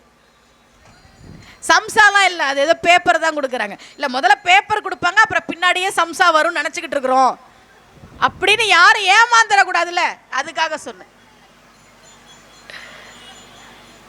ஏன்னா இன்னைக்கெல்லாம் சொற்பொழிவுக்கெல்லாம் இப்படியெல்லாம் ஏதாவது கொடுத்து கூப்பிட வேண்டியிருக்கு, அப்படியெல்லாம் இல்லாமல் இவ்வளோ கூட்டம் இருக்கிறது எனக்கு ரொம்ப மகிழ்ச்சி. திருவாரூரில் சண்முக வடிவேல் ஐயா ஒரு முறை சொன்னார், ஒரு ஊருக்கு பேச போயிருக்கிறாரு. அந்த ஊர் தலைவர் சொன்னாரா, எங்கள் ஊரில் நீங்கள் வார திருக்குறள் பேசுங்க, எங்கள் மக்களுக்கெல்லாம் திருக்குறள் போய் சேரணும். இவர் சொன்னாரா, எவ்வளோ பெரிய புண்ணிய காரியம் அது, அடுத்த வாரம் வர்றேன், திருக்குறள் பேசுகிறேன், ஒரு மண்டபத்தை புக் பண்ணுங்க, வாரம் வந்து பேசுகிறேன். அடுத்த வாரம் போகிறாராம், அந்த மண்டபத்தில் 3 பேர், அவர், ஊர் தலைவர், மைக் செட்டுக்காரு. இவரை கேட்டாராம், இந்த 3 பேருக்கா, அது இந்த 2 பேருக்கா நான் திருக்குறள் பேச போகிறேன்? வீடு வீடாக போய் சொன்னேன் சார், திருக்குறள்ப்பா வாழ்க்கையில் நம்ம எப்படி வாழணும்னு சொல்கிற நூல், வெளிநாட்டிலலாம் ஆங்கிலத்தில் மொழிபெயர்த்து படிச்சுட்டு இருக்கிறாங்க, இதை பற்றி பேச நம்ம சார் வரான்னா ஒருத்தரும் வரல சார். இவர் சொன்னாராம், நான் ஒரு ஐடியா தரேன், அதை நீங்கள் பண்ணி பாருங்க, அடுத்த வாரம் எல்லாரையும் போய் கூப்பிடும்போது இதை சொல்லுங்க அப்படின்னு ஒரு ஐடியா கொடுத்துருக்கிறார். அடுத்த வாரம் இவர் வர்றாரு, மண்டபத்துக்கு வெளியில வரைக்கும் கூட்டமா. இவர் ஆட்டோ விட்டு இறங்கி, என்னப்பா ஆச்சு? Thirukkural class sir. இவர் திருக்குறள் கேட்கவா இந்த கூட்டம்? போன வாரம் ஒருத்தரும் வரலையே, தள்ளுங்கப்பா தள்ளுங்கப்பா, நாங்களாம் நிக்கிறோம்ல, நான் தான்ப்பா திருக்குறள் வகுப்பே எடுக்க போறேன், தள்ளுங்கப்பா. இதை சொல்லிதான் 4 பேர் ஏற்கனவே உள்ள போயிட்டான். இப்போ ஊர் தலைவருக்கு ஃபோனை போட்டு கொஞ்சம் என்னை கூட்டிகிட்டு போங்க. ஊர் தலைவர் ஐயாவை உள்ளே கூட்டிகிட்டு போகிறார். இவர் கேட்டான், எப்படிங்க இவ்வளோ கூட்டத்தை சேர்த்தீங்க? ஒன்றும் இல்லை சார், திருக்குறள் வகுப்பு முடிந்தவுடன் அனைவருக்கும் சுண்டல் வழங்கப்படும்னு சொன்னேன். அப்ப இந்த கூட்டம் சுண்டலுக்கு வந்த கூட்டமா? எப்படியோ கூட்டம் வந்துருச்சுல, பேசுங்க சார். இவர் ஆரம்பிச்சாராம், அகர முதல்ல எழுத்தெல்லாம்.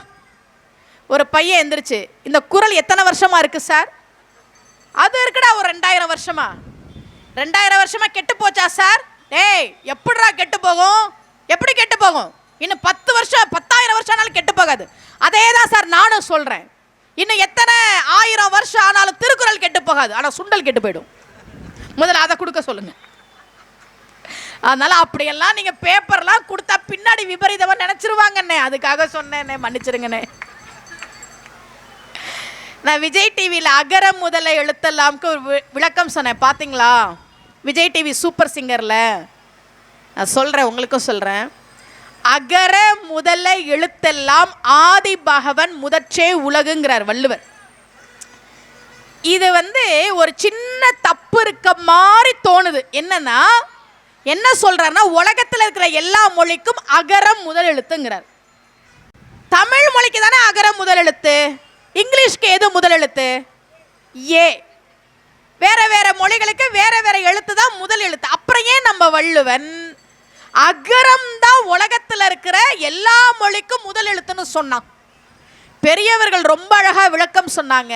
நீங்க தெரிஞ்சுக்கங்க, தமிழ் மொழியினுடைய சிறப்பு தெரிஞ்சுக்கங்க. குழந்தைய ஸ்கூலுக்கு கூட்டிட்டு போனா முதல்ல என்ன எழுத வைக்கிறாங்க? ஆ. இருக்கிறதுலே கஷ்டமானது ஆதான். ஈ எழுத வைக்கல, 3 கோடு போட்டு 2 புள்ளி வச்சா முடிஞ்சுது. முதல்ல பிள்ளைங்களை ஸ்கூலுக்கு கூட்டிட்டு போகும்போது ஈ எழுது அப்படின்னு அனுப்பலாம்ல. இல்ல அக்கனா கூட ஈஸி தானே, 3 புள்ளியை வை, அக்கனாவை கணக்கில் எடுக்காதீங்க, ஈ எழுதுன்னு அனுப்பலாம்ல. ஏன் ஆவை இப்படி எழுது இப்படி எழுது இப்படி எழுது? அது முறுக்கு சுட்டு வச்சிருக்கோம். ஏன் தெரியுமா?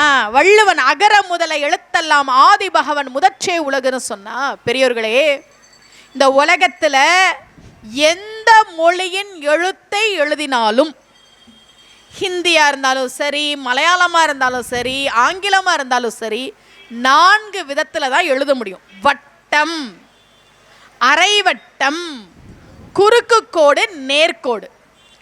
ஏல 2 நேர்கோடு 1 குறுக்கு கோடு, பில 1 நேர்கோடு, அரைவட்டம் அரைவட்டம். ஹிந்தியில் ஆ எப்படி எழுதுவீங்க? அரைவட்டம் அரைவட்டம், குறுக்கு கோடு, நேர்கோடு. உலகத்தில் எந்த மொழியை நீ எழுதினாலும் அகரம்ன்ற வடிவத்தை தாண்டி உன்னால எழுத முடியாதுன்றதுனால தான் வள்ளுவன் சொன்னார், அகர முதல எழுத்தெல்லாம் ஆதி பகவன் முதற்றே உலகு. இதை நான் விஜய் டிவியில் பேசணும். குறை சொல்றதுக்குன்னு சில பேர் இருப்பாங்கல்ல. நம்ம நாட்டில் எனக்குங்க நல்லதெல்லாம் பாராட்டி இருக்கிறாங்க. என்னை பாராட்டி 10 ஃபோன் வந்துச்சுன்னா திட்டி 8 ஃபோன் வருது. வள்ளுவர் உன் கனவில் சொன்னாரா, நீ நிரூபிக்க வேண்டும் அப்படின்னு. அப்போ எல்லாரும் என்கிட்ட கேட்ட ஒரு கேள்வி, வரி வடிவம்லாம் இருந்துச்சாமா? பின்னாடி தானமா அது வந்திருக்கும். வரி வடிவம்னா எழுதுகிற வடிவம். ஒன்று எப்பவுமே தெரிஞ்சுக்கங்க, ஒரு மொழிக்கு 2 வடிவம் உண்டு, வரி வடிவம், ஒலி வடிவம். வரி வடிவம்னா எழுதுறது, ஒலி வடிவம்னா பேசுறது. இப்போ சில பேர் ஹிந்தி பேசுவாங்க, ஒலி வடிவம் தெரியும், ஆனால் படிக்க தெரியாது, ஏன்னா அவங்களுக்கு வரி வடிவம் தெரியாது. சில பேர் மலையாளம் பேசுவாங்க, ஒலி வடிவம், படிக்க தெரியாது, ஏன்னா வரி வடிவம் தெரியாது. வரி வடிவத்துக்கு நான் விளக்கம் சொல்லிட்டேன், ஆனா இப்படி தான் அப்படின்னு. ஒலி வடிவத்தில் நீ எந்த மொழியை பேசினாலும் முதல்ல வாயை திறக்கணும். வாயை திறந்தாவே ஆதான், ஆன்னு சொல்லிட்டு தான் நீ பேசவே முடியும். அதனால தான் அகர முதல எழுத்தெல்லாம் ஆதி பகவன் முதற்றே உலகு. நம்முடைய தமிழ் மொழியில் இருக்கக்கூடிய பதியங்கள், பாசுரங்களுக்கு இருக்கக்கூடிய சிறப்பு இருக்கு பாருங்க. திருமங்கையாழ்வார் மாமல்லபுரத்துக்கு போறார். மாமல்லபுரத்துக்கு போயிட்டார். இங்க பக்கத்துல பக்தவச்சல பெருமாள் இருக்கிறார். அந்த கோயிலில் இருக்கக்கூடிய தாயாருக்கு பேரு என்னை பெற்ற தாயார், ரொம்ப அழகான பேரு. நான் ஒரு ஊருக்கு சொற்பொழிவுக்கு போகும்போது அந்த பிள்ளைகளுக்கெல்லாம் பரிசு கொடுக்க சொன்னாங்க. அதுல முதல் பரிசு வாங்கின பொண்ணு பேரு என்னை பெற்ற தாயார். நான் கேட்டேன், என்னை பெற்ற தாயார் யாருமா வச்சா? எங்க அப்பா வச்சாரு. அவங்க அப்பாவும் இருந்தார். அவர் சொன்னாரு, தாயாரோட பேருமா என்னை பெற்ற தாயார், இவ என்ன பெற்ற தாயாருமா, தாயார் பேரை தான் வச்சிருக்கிறேன் அப்படின்னு. அங்க உள்ள தாயார் பேரு என்னை பெற்ற தாயார். சரியா? ஆழ்வார் என்ன பண்ணார், திருநின்ற ஊருக்கு வரார். ஆனா அந்த கோயிலுக்கு போகல, அந்த கோயில போய் பாசுரம் பாடல, நேரா மாமல்லபுரத்துக்கு போயிட்டார். இப்ப தாயார் என்ன பண்றா, என்னை பெற்ற தாயார் மகாலட்சுமி தாயார் பெருமாள் கிட்ட, பக்தவச்சல பெருமாள் கிட்ட, ஏங்க ஏங்க நம்மள பாடாம அந்த கோயிலுக்கு போயிட்டான், அங்கேயும் இவங்க தான் இருக்கிறாங்க, அது வேற விஷயம். ஏங்க ஏங்க நம்மள பாடாம போறான், இவன் பாடலன்னா நம்ம கோவில் மங்களாசாசனம் செய்யப்பட்ட கோவிலா இருக்காது, அவன் பாசுரம் நமக்கு வேணும், ஓடி போய் வாங்கிட்டு வாங்க. தாயார் விரட்டினாங்களா, பெருமாள் அந்த தமிழ் பாசுரத்துக்காக ஓடி ஓடி ஓடி ஓடி திருநின்ற ஊர்ல இருந்து மாமல்லபுரத்துக்கு வந்தாராம். மாமல்லபுரத்துக்கு வந்து, என்னப்பா நீ எங்களை ஒரு பாட்டு பாடி இருக்கலாம்ல, சரி சரி குடு, உன் அம்மா என்னை படுத்துறா, நான் கொண்டு போய் கொடுக்கணும், சீக்கிரம் எழுதி கொடு. அவர் பாசுரம் பாடுறார், வாங்கிட்டு ரொம்ப நன்றி அப்படின்ட்டு வரார். பெருமாள், பத்தியா பாசுரம் வாங்கிட்டேன், இப்ப நாமளும் மங்களாசாசனம் செய்யப்பட்ட கோவில் தான். தாயார் வாங்கி பார்த்தாங்க, ஏங்க எல்லா கோவிலுக்கும் 10 பாசுரம், நமக்கு மட்டும் ஒரு பாசுரமா, போய் 10 பாட்டையும் வாங்கிட்டு வாங்க. அந்த தெய்வம் நண்பர்களே, மார்பில் மகாலட்சுமியை தாங்கி இருக்கக்கூடிய அந்த தெய்வம், அத்தனை செல்வத்தையும் தன்னுள்ளே வைத்திருக்கக்கூடிய அந்த தெய்வம், ஒரு ஆழ்வாரினுடைய தமிழ் பாசுரத்துக்காக திருநின்ற ஊர்ல இருந்து மாமல்லபுரத்துக்கு வந்துச்சு. அதுக்குள்ள ஆழ்வார் அங்க இருந்து திருக்கண்ணமங்கைக்கு போயிட்டார்.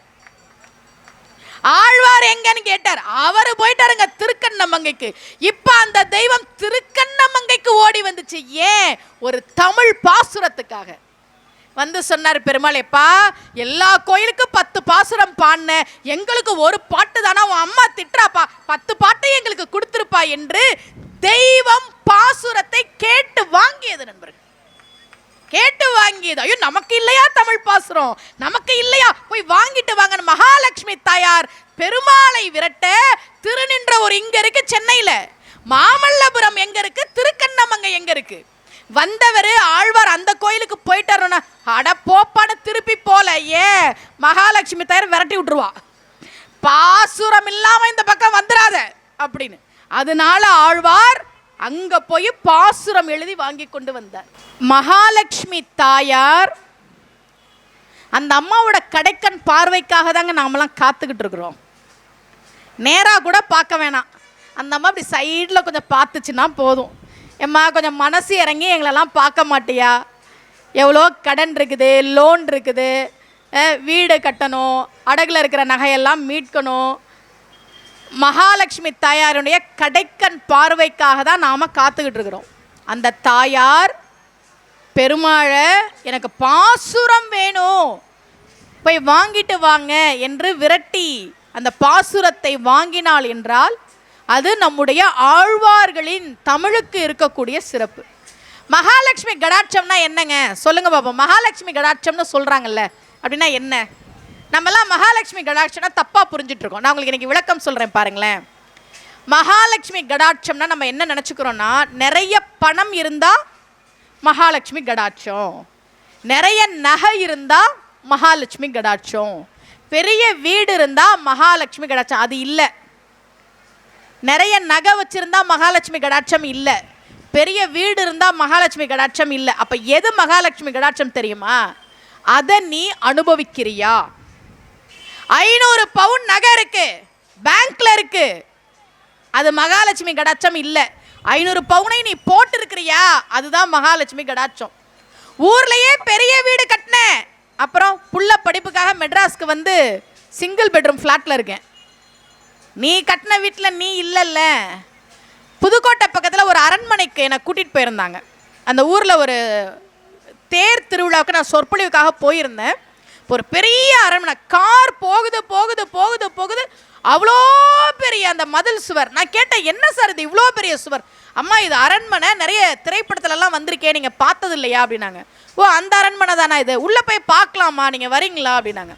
சரின்னு உள்ளே போனால் உட்காந்து சாப்பிட்ற டைனிங் டேபிளில் 2000 பேர் உட்காந்து சாப்பிட்லாம் ஒரு நேரத்தில்.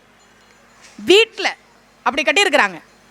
ரொம்ப பிரமிப்பாக இருந்தது. எல்லாம் பர்மாலேருந்து வந்தது, இத்தாலியிலேருந்து வந்தது, வெளிநாட்டிலேருந்து கப்பலில் வந்தது. எனக்கு ரொம்ப ஆச்சரியம், இவ்வளோ பெரிய ஒரு அரண்மனையை யாரு கட்டினா, எந்த அரசன் கட்டினா? அவர் சொன்னார், அரசன் கட்டினது இல்லை, ஒரு தாத்தா தன்னுடைய பேர பிள்ளைகளுக்காக கட்டினது. தன்னுடைய வாரிசுகளுக்காக கட்டினது. நான் சொன்னேன், சார் அரண்மனை வந்து அரசனோடது இல்லையா, ஒருத்தர் தன்னுடைய வாரிசுகளுக்காக கட்டினதா? ஆமாமா, எல்லாரும் இங்கேயே தங்கணும் அப்படின்றதுக்காக கட்டினாருமா. ஓ, இப்போ ஒருத்தரும் இல்லைம்மா, இந்த பொண்ணு மட்டும்தான் இருக்கிறாங்க, ரிசப்ஷனிஸ்ட் ஒரு பொண்ணு இருக்கிறாங்க, இந்த பொண்ணு மட்டும்தான் இருக்கிறாங்க. ஓஹோ, அந்த பொண்ணை நான் பார்த்தேன், அந்த பொண்ணு ஃபோனில் பேசுகிறாங்க. ஆமாம், அரண்மனையில் தான் இருக்கிறேன்.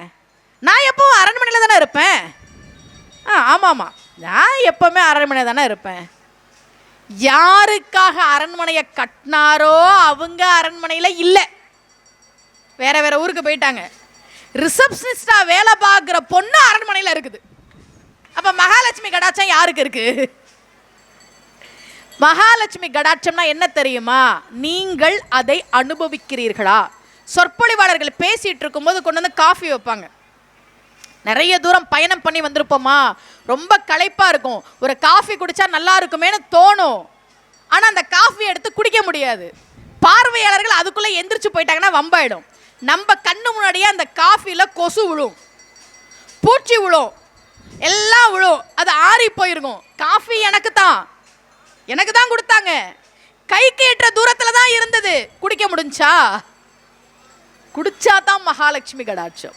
நான் நாகர்கோவிலுக்கு போயிருந்தேங்க. இதை சொல்லிட்டு நான் உங்களுக்கு அடுத்த செய்திக்கு வரேன். நாகர்கோவிலில் குமாரவேல்னு ஒரு ஐயா, இப்போ அவர் இல்லை, அவர் தான் அந்த பக்கம் எனக்கு நிறைய நிகழ்ச்சிகள் ஏற்பாடு பண்ணி கொடுப்பார். சுசீந்திரம் கோவிலில், நாகர்கோவில் நாகராஜா கோவிலில் நான் பேசுகிறதுக்கு காரணம் வந்து அவர் தான். அப்போ ஒரு நாள் நான் அப்போ கோபிச்செட்டிப்பாளையத்தில் இருந்தேன். அங்கேருந்து நான் நாகர்கோவிலுக்கு சொற்பொழிவுக்கு வரேன். நான் கல்லூரியில் பேராசிரியை. அடுத்த நாள் நான் வந்து கல்லூரிக்கு போயாகணும். இப்போ நான் பயணம் பண்ணி வரேன், நாகர்கோவில் பஸ்ஸு ஏறிட்டேன். பஸ்ஸு எங்கேயும் நிற்கலை, பசி தாங்க முடியல. அவர் என்னை நிகழ்ச்சிக்கு புக் பண்ணும்போதே சொன்னார், அம்மா நம்ம நிகழ்ச்சி முடிஞ்ச உடனே நாங்கள் தலைவாழை விருந்து போடுவோம்மா, எல்லாமே 6 வைப்போம், 6 வகை பாயாசம், 6 வகை வடை, எல்லாமே 6 அப்படி ஒரு சாப்பாட்டை நீங்கள் சாப்பிட்ருக்கவே முடியாதுமா. எப்போ நிகழ்ச்சி புக் பண்ணுற அன்னைக்கே சொல்லிட்டார். இன்விடேஷன் அனுப்பும்போது சொல்கிறார், அப்படி ஒரு சாப்பாட்டை நீங்கள் சாப்பிட முடியாது. நான் உடனே பஸ்ஸில் போகும்போதெல்லாம் இன்றைக்கி தான் நம்ம சூப்பராக சாப்பிட போகிறோமேன்னு காத்துக்கிட்டே அந்த வடை எப்படி இருக்கும், பாயாசம் எப்படி இருக்கும், அடப்பிரதமன் என்னமோ சொன்னாங்களே அது எப்படி இருக்கும், சுசியம்னு ஒன்று சொன்னாங்களே அது எவ்வளோ டேஸ்ட்டாக இருக்கும்னு நினச்சிக்கிட்டே போகிறேன். நம்ம ஊரில் எப்போவுமே சொன்ன நேரத்துக்கு நிகழ்ச்சியை தொடங்க மாட்டாங்க. ஸ்ரீவில்லிபுத்தூர் பெரிய மாரியம்மன் கோவிலில் மட்டும்தான் அதை ஸ்ட்ரிக்டாக கடைபிடிக்கிறீங்க. அவர் சார் நான் 6:20க்கு வந்துடுவேன் சார். 6:20க்கு வந்துடுவீங்களா? அவருக்கு என்ன பயம்னா ஒரு 7:15 கூட ஆகிடக்கூடாதுன்னு அவருக்கு பயம். இந்த ஊரில் மட்டும்தான் 7 மணினா 7 மணிக்கு நிகழ்ச்சியை தொடங்குறீங்க. அந்த ஊரில் 7 மணி நிகழ்ச்சி. ஆனால் எனக்கு மேடை கொடுத்தது 8:30 மணிக்கு, எனக்கு 11 மணிக்கு பஸ்ஸு, ரிட்டன் பஸ்ஸு. நான் என்ன பண்ணேன், பேசிகிட்டு இருக்கையிலேயே பாயாசம் சாப்பிட போகிறோம், வடை சாப்பிட போகிறோம், எல்லாம் சாப்பிட போகிறோம்னு எல்லாம் பேசி முடிச்சுட்டு, அண்ணனே சாப்பிட்லாமாண்ணே, எல்லாம் தீர்ந்து போச்சுமா. ஆனா பாவி, நான் கோபிச்செட்டிப்பாளையத்திலேருந்து வயிற்ற காய போட்டுட்டு வந்தேனேயா. அப்போ எனக்கு புரிஞ்சிருச்சு, இன்றைக்கி நமக்கு மகாலட்சுமி கடாட்சம் இல்லை. அந்த பஸ்ஸு ஏற போகிற இடத்துல, பஸ் ஸ்டாண்டில் போய் ஏற மாட்டோம், அது வழியில் வந்து ஒரு இடத்துல பஸ்ஸு நிற்கும். அங்கே ஏறுற இடத்துல ஒரு பொட்டி கடை இருக்குது, எனக்கு தெரியும். அங்கே காஞ்சு போன பன்னு ஒன்று இருக்கும். அந்த பண்ணை வந்து நம்ம வாங்கிக்கலாம் அப்படின்ட்டு, இன்றைக்கி அந்த பண்ணு தான் நமக்கு அப்படின்ட்டு போனால், அன்னைக்கின்னு பார்த்து பொட்டி கடை அண்ணாச்சியும் கடையை பூட்டிட்டு போயிட்டார். அந்த காஞ்சு போன ரொட்டி கூட எனக்கு இல்லை. இப்போ அந்த அண்ணே ஃபோன் பண்ணுறாரு, பஸ்ஸு ஏறிட்டிங்களாமா? அண்ணே பஸ்ஸு வரல, டிரைவருக்கு ஃபோன் பண்ணேன், 3/4 மணி நேரம் ஆகுங்கிறாரு. தங்கச்சி உங்கள் அண்ணி தனியாக ஒரு 10 பேருக்கு சாப்பாடு எடுத்து வச்சிருக்கலாம். தீந்துருச்சுன்னு சொன்னீங்களேன்னு, நீ வா, அடுத்த ஆட்டோ பிடிச்சி நீ வா, சாப்பிட்டுட்டு போ. நமக்கு இன்னைக்கு மகாலட்சுமி கடாட்சம் தான். பஸ்ஸு போனால் போயிட்டு போகுதுன்னு ஆட்டோவை பிடிச்சி வந்து இறங்குறேன் மண்டபத்தில். வாமா, அண்ணி 10 பேருக்கு சாப்பாடு எடுத்து வச்சுக்கலாம், லேட்டாக தாம்மா சொன்னா, நீ வாமா அப்படின்னு போய் உட்காரேன். அண்ணி அதே அண்ணி எல்லாத்தையும் கவுத்து பாத்திரத்தை கழுவி கமுத்துட்டேனே. சுமதிக்கு ஃபோன் பண்ணீங்களே, பக்கத்தில் இந்த என்கிட்ட சொன்னீங்களா சுமதி வந்துகிட்டு இருக்குன்னு? இப்போ மகாலட்சுமி கடாட்சம்னா இருக்கிறது இல்லை, அதை நீ அனுபவிக்கிறியா? அதுதான் மகாலட்சுமி கடாட்சம். அப்போ மகாலட்சுமி தாயாட்ட வேண்டும் போது என்கிட்ட இருக்கிற நல்ல விஷயங்களை, சந்தோஷத்தை நான் அனுபவிக்கணும் அப்படின்னு வேண்டணும். சரியா? நான் உங்களுக்கு நிறைய விஷயங்கள்லாம் நான் உங்களுக்கு சொல்லியிருக்கேன். இப்படியெல்லாம் இருங்க, சாமி கும்பிடுங்க, கனகதாரா ஸ்தோத்திரம் வாங்கி வைங்க. கண்ணதாசனுடைய மனசு பாருங்க, அவர் சுயநலமாக இல்லை. அவர் கனகதாரா ஸ்தோத்திரம் சொல்கிறாரு, அவருக்கு ஒரு பலன் கிடைக்குது, நிறைய மக்களுக்கு அந்த பலன் கிடைக்கணுன்றதுக்காக அதை தமிழில் மொழிபெயர்த்தார். அதே மாதிரி தான் ராமானுஜர் திருக்கோஷ்டியூர் நம்பியை பார்க்கறதுக்கு வரார். திருக்கோஷ்டியூரில் சௌமிய நாராயண பெருமாள் கோவில் இருக்குது. நீங்கள் அந்த பக்கம்லாம் போனீங்கன்னா கண்டிப்பாக அந்த கோவிலுக்கெல்லாம் போயிட்டு வாங்க. முதல் முறை உபதேசம் பெறுவதற்காக ராமானுஜர் வர்றார். ராமானுஜர் எப்பேற்பட்ட மகான், அவர் எப்பேற்பட்ட மகான். திருக்கோஷ்டியூர் நம்பி உனக்கு உபதேசம் பண்ண மாட்டேன்னு திருப்பி அனுப்புகிறார். இரண்டாவது முறை, மூன்றாவது முறை, இப்படி 18 முறை திருப்பி அனுப்புகிறார் ராமானுஜரை. 18வது முறைக்கு பிறகு திருக்கோஷ்டியூர் நம்பி ராமானுஜரை 18 முறை திருப்பி அனுப்பின அந்த திருக்கோஷ்டியூர் நம்பி, நான் உனக்கு மந்திர உபதேசம் பண்ணுறேன் அப்படின்னு பண்ணிட்டு சொன்னார்.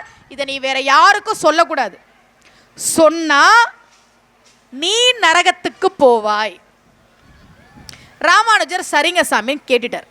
கேட்டவர் நேராக கிளம்பி திருச்சிக்கு வரல.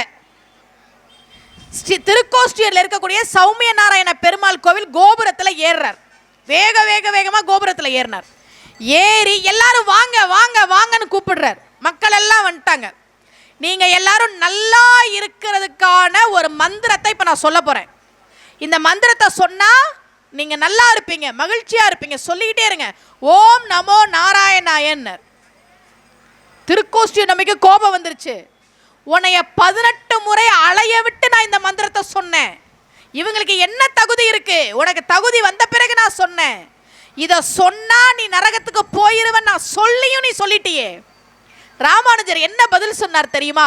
தெய்வம் நீ என்று உணர். எப்போ நீ தெய்வமாவ தெரியுமா? ராமானுஜர் சொன்னார், இந்த மந்திரத்தை நான் மட்டுமே சொல்லி நான் மட்டுமே சொர்க்கத்துக்கு போறதை விட நான் நரகம் போனாலும் இத்தனை மக்களும் சொர்க்கம் போவதுதான் எனக்கு முக்கியம், அதனால சொன்னேன். அதனால தாங்க அவர்லாம் மகான். என் கண்ணதாசனுக்கு ரகசியமாக வச்சுக்க தெரியாதா?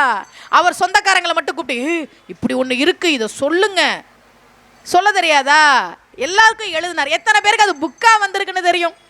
அப்படி ஒரு புக்கு இருக்குன்றது எத்தனை பேருக்கு தெரியும்? மகா மாரியம்மன், எங்க ஊர்ல மாரியம்மன் ஒருத்தவங்க இருக்கிறாங்க, சமயபுரம் மாரியம்மன். இப்ப அந்த அம்மா விரதம் இருக்கிறாங்க. மாசி மாசம் கடைசி ஞாயிற்றுக்கிழமையில ஆரம்பிச்சு பங்குனி மாதம் கடைசி ஞாயிற்றுக்கிழமை வரைக்கும் 27 நாட்கள் எங்க ஊர்ல இருக்கக்கூடிய சமயபுரம் மாரியம்மன் விரதம் இருக்கிறாள். அதற்கு பச்சை பட்டினி விரதம்னு பேர். ஏன் அந்த அம்மா விரதம் இருக்கிறாங்க தெரியுமா? மாரியம்மனை பத்தி பாரதி நிறைய பாடியிருக்கான். பாரதிக்கு மாரியம்மன் மேல ரொம்ப இஷ்டம். சொன்னா என்ன சொன்னா? நிறுத்து வண்டி என்றே கள்ளர் நெருக்கி கேட்கையிலே எங்கள் கருத்த மாரியின் பேர் சொன்னால் காலனும் மஞ்சுமடான்னா. ஏன் மாரியம்மன் 27 நாள் விரதம் இருக்கா தெரியுமா? நாமெல்லாம் நல்லா இருக்கணுன்றதுக்காக தான், பக்தர்கள் நல்லா இருக்கணுன்றதுக்காக தான், நாம எந்த தப்பும் பண்ணாம நல்லவர்களா இருக்கணுன்றதுக்காக தான். அப்ப அந்த அம்மாவுடைய மனசு எப்ப குளிரும்? எப்ப குளிரும்? நாம நல்லவங்களா இருக்கும் போதுதான் தெய்வத்தினுடைய மனம் குளிரும்.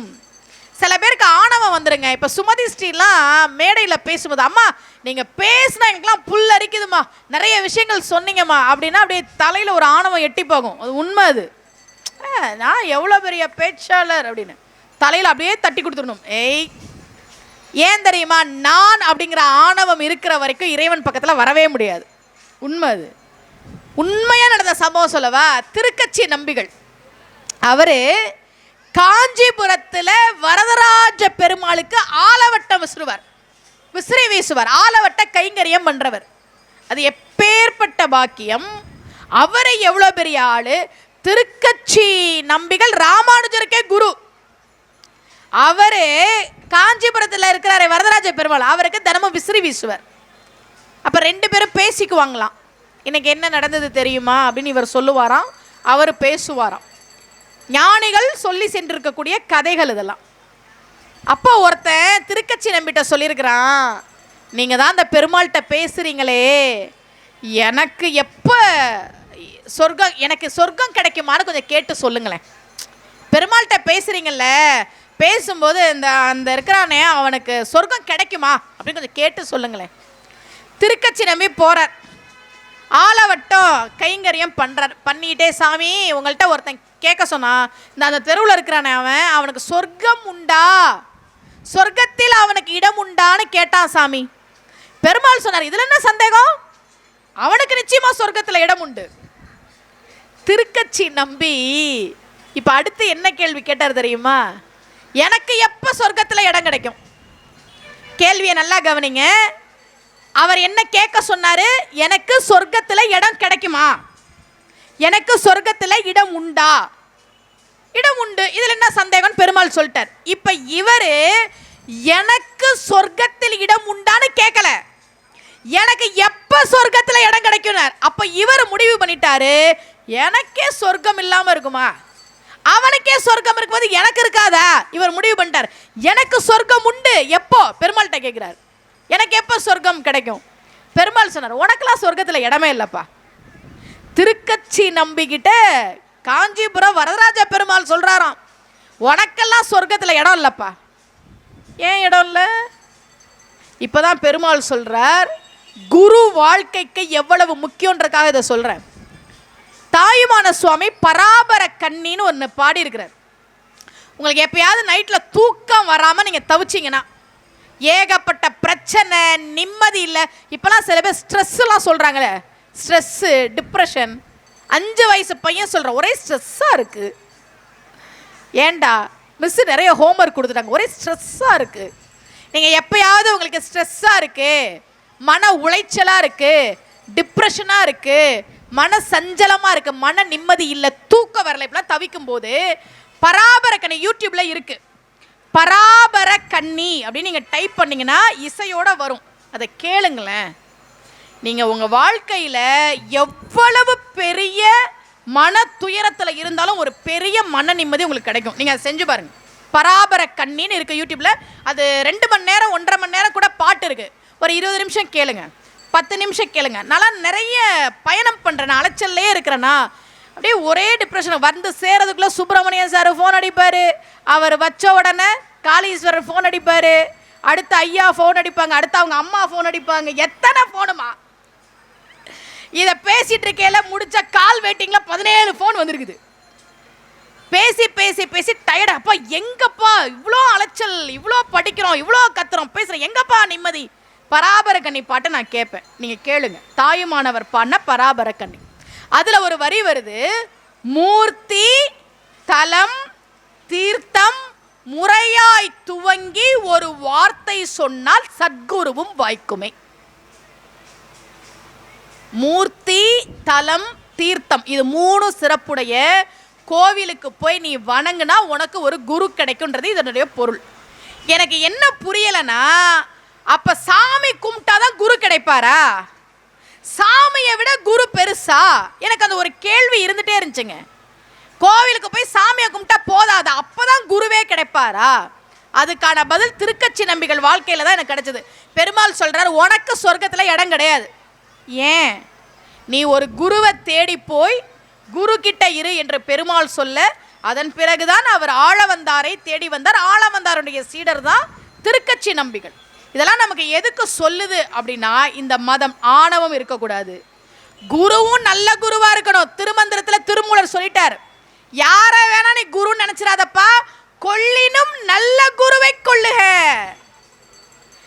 திருவானைக்கோவில் திருச்சியில் இருக்கிறாங்க, திருக்கல்யாணம் கிடையாதுங்க.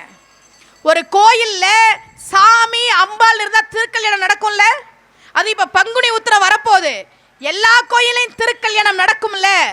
எங்க ஊர்ல இருக்கக்கூடிய, திருச்சியில இருக்கக்கூடிய திருவானைக்கோவில்ல ஜம்புகேஸ்வரராக சிவபெருமானும், அகிலாண்ட கோடி பிரம்மாண்ட நாயகியாக அகிலாண்டேஸ்வரியாக அம்பாளும் அருள்பாலிக்கிற அந்த திருத்தலத்துல கல்யாணம் கிடையாது. சாமிக்கு திருக்கல்யாணம் கிடையாது அந்த கோவில. ஏன் தெரியுமா? அந்த கோவில்ல அம்பாள் சிஷ்யையாக இருக்க, சிவபெருமான் குருவாக இருந்த அவளுக்கு பாடம் சொன்னால் குரு சிஷ்ய தலம் என்பதால் அங்க திருக்கல்யாணம் கிடையாது. நம்மளுடைய ஆன்மீக சொல்லி கொடுத்தது. இன்னைக்கு ஆசிரியர் மாணவர்கள் உறவுகளை பார்த்தா எவ்வளவு பயமா இருக்கு. நமக்கு பயம் வருது இல்லைங்க. ஆசிரியர்கள் மாணவர்கள் பத்தின செய்திகளை படிக்கும் போது பக்குன்னு இருக்கே. நம்முடைய ஆன்மீக சொல்லி கொடுத்துச்சு, கணவன் மனைவி தான் பாது மத்த கோயில்ல. இங்க அவன் குரு, இங்க சிஷ்யை. குரு சிஷ்யை கல்யாணம் பண்ண கூடாது. நீ குருவாதான் இருக்கணும். அவளுக்கு கணவன்ற உரிமையை நீ எடுத்துக்க கூடாது. தெய்வம் வாழ்ந்து காட்டுது சார் இந்த மண்ணுல. தெய்வம் வாழ்ந்து காட்டுது. குருவே நம்மளை ஏமாத்திடக்கூடாது. அதனாலதான் திருமூலர் சொன்னார், கொள்ளினும் நல்ல குருவை கொள்ளுக. சிவபெருமான் எப்படிப்பட்ட தெய்வம்னு நான் இதுக்கு முன்னாடியே சொற்பொழிவுல சொன்னேன். சுந்தரருக்காக தூது போனார், சுந்தரருக்காக பறவை கிட்ட போய் கெஞ்சினார், சங்கிலி கிட்ட கெஞ்சினார். எப்படியெல்லாம் அந்த தெய்வம் ஒரு நல்ல நண்பனாக இருந்திருக்குன்னு பாருங்க. திருக்குவளை அப்படின்னு ஒரு ஊர் இருக்கு. ஏமா நீங்க சொல்லிதான் எங்களுக்கு அந்த ஊர் தெரியணுமா? திருக்குவளை.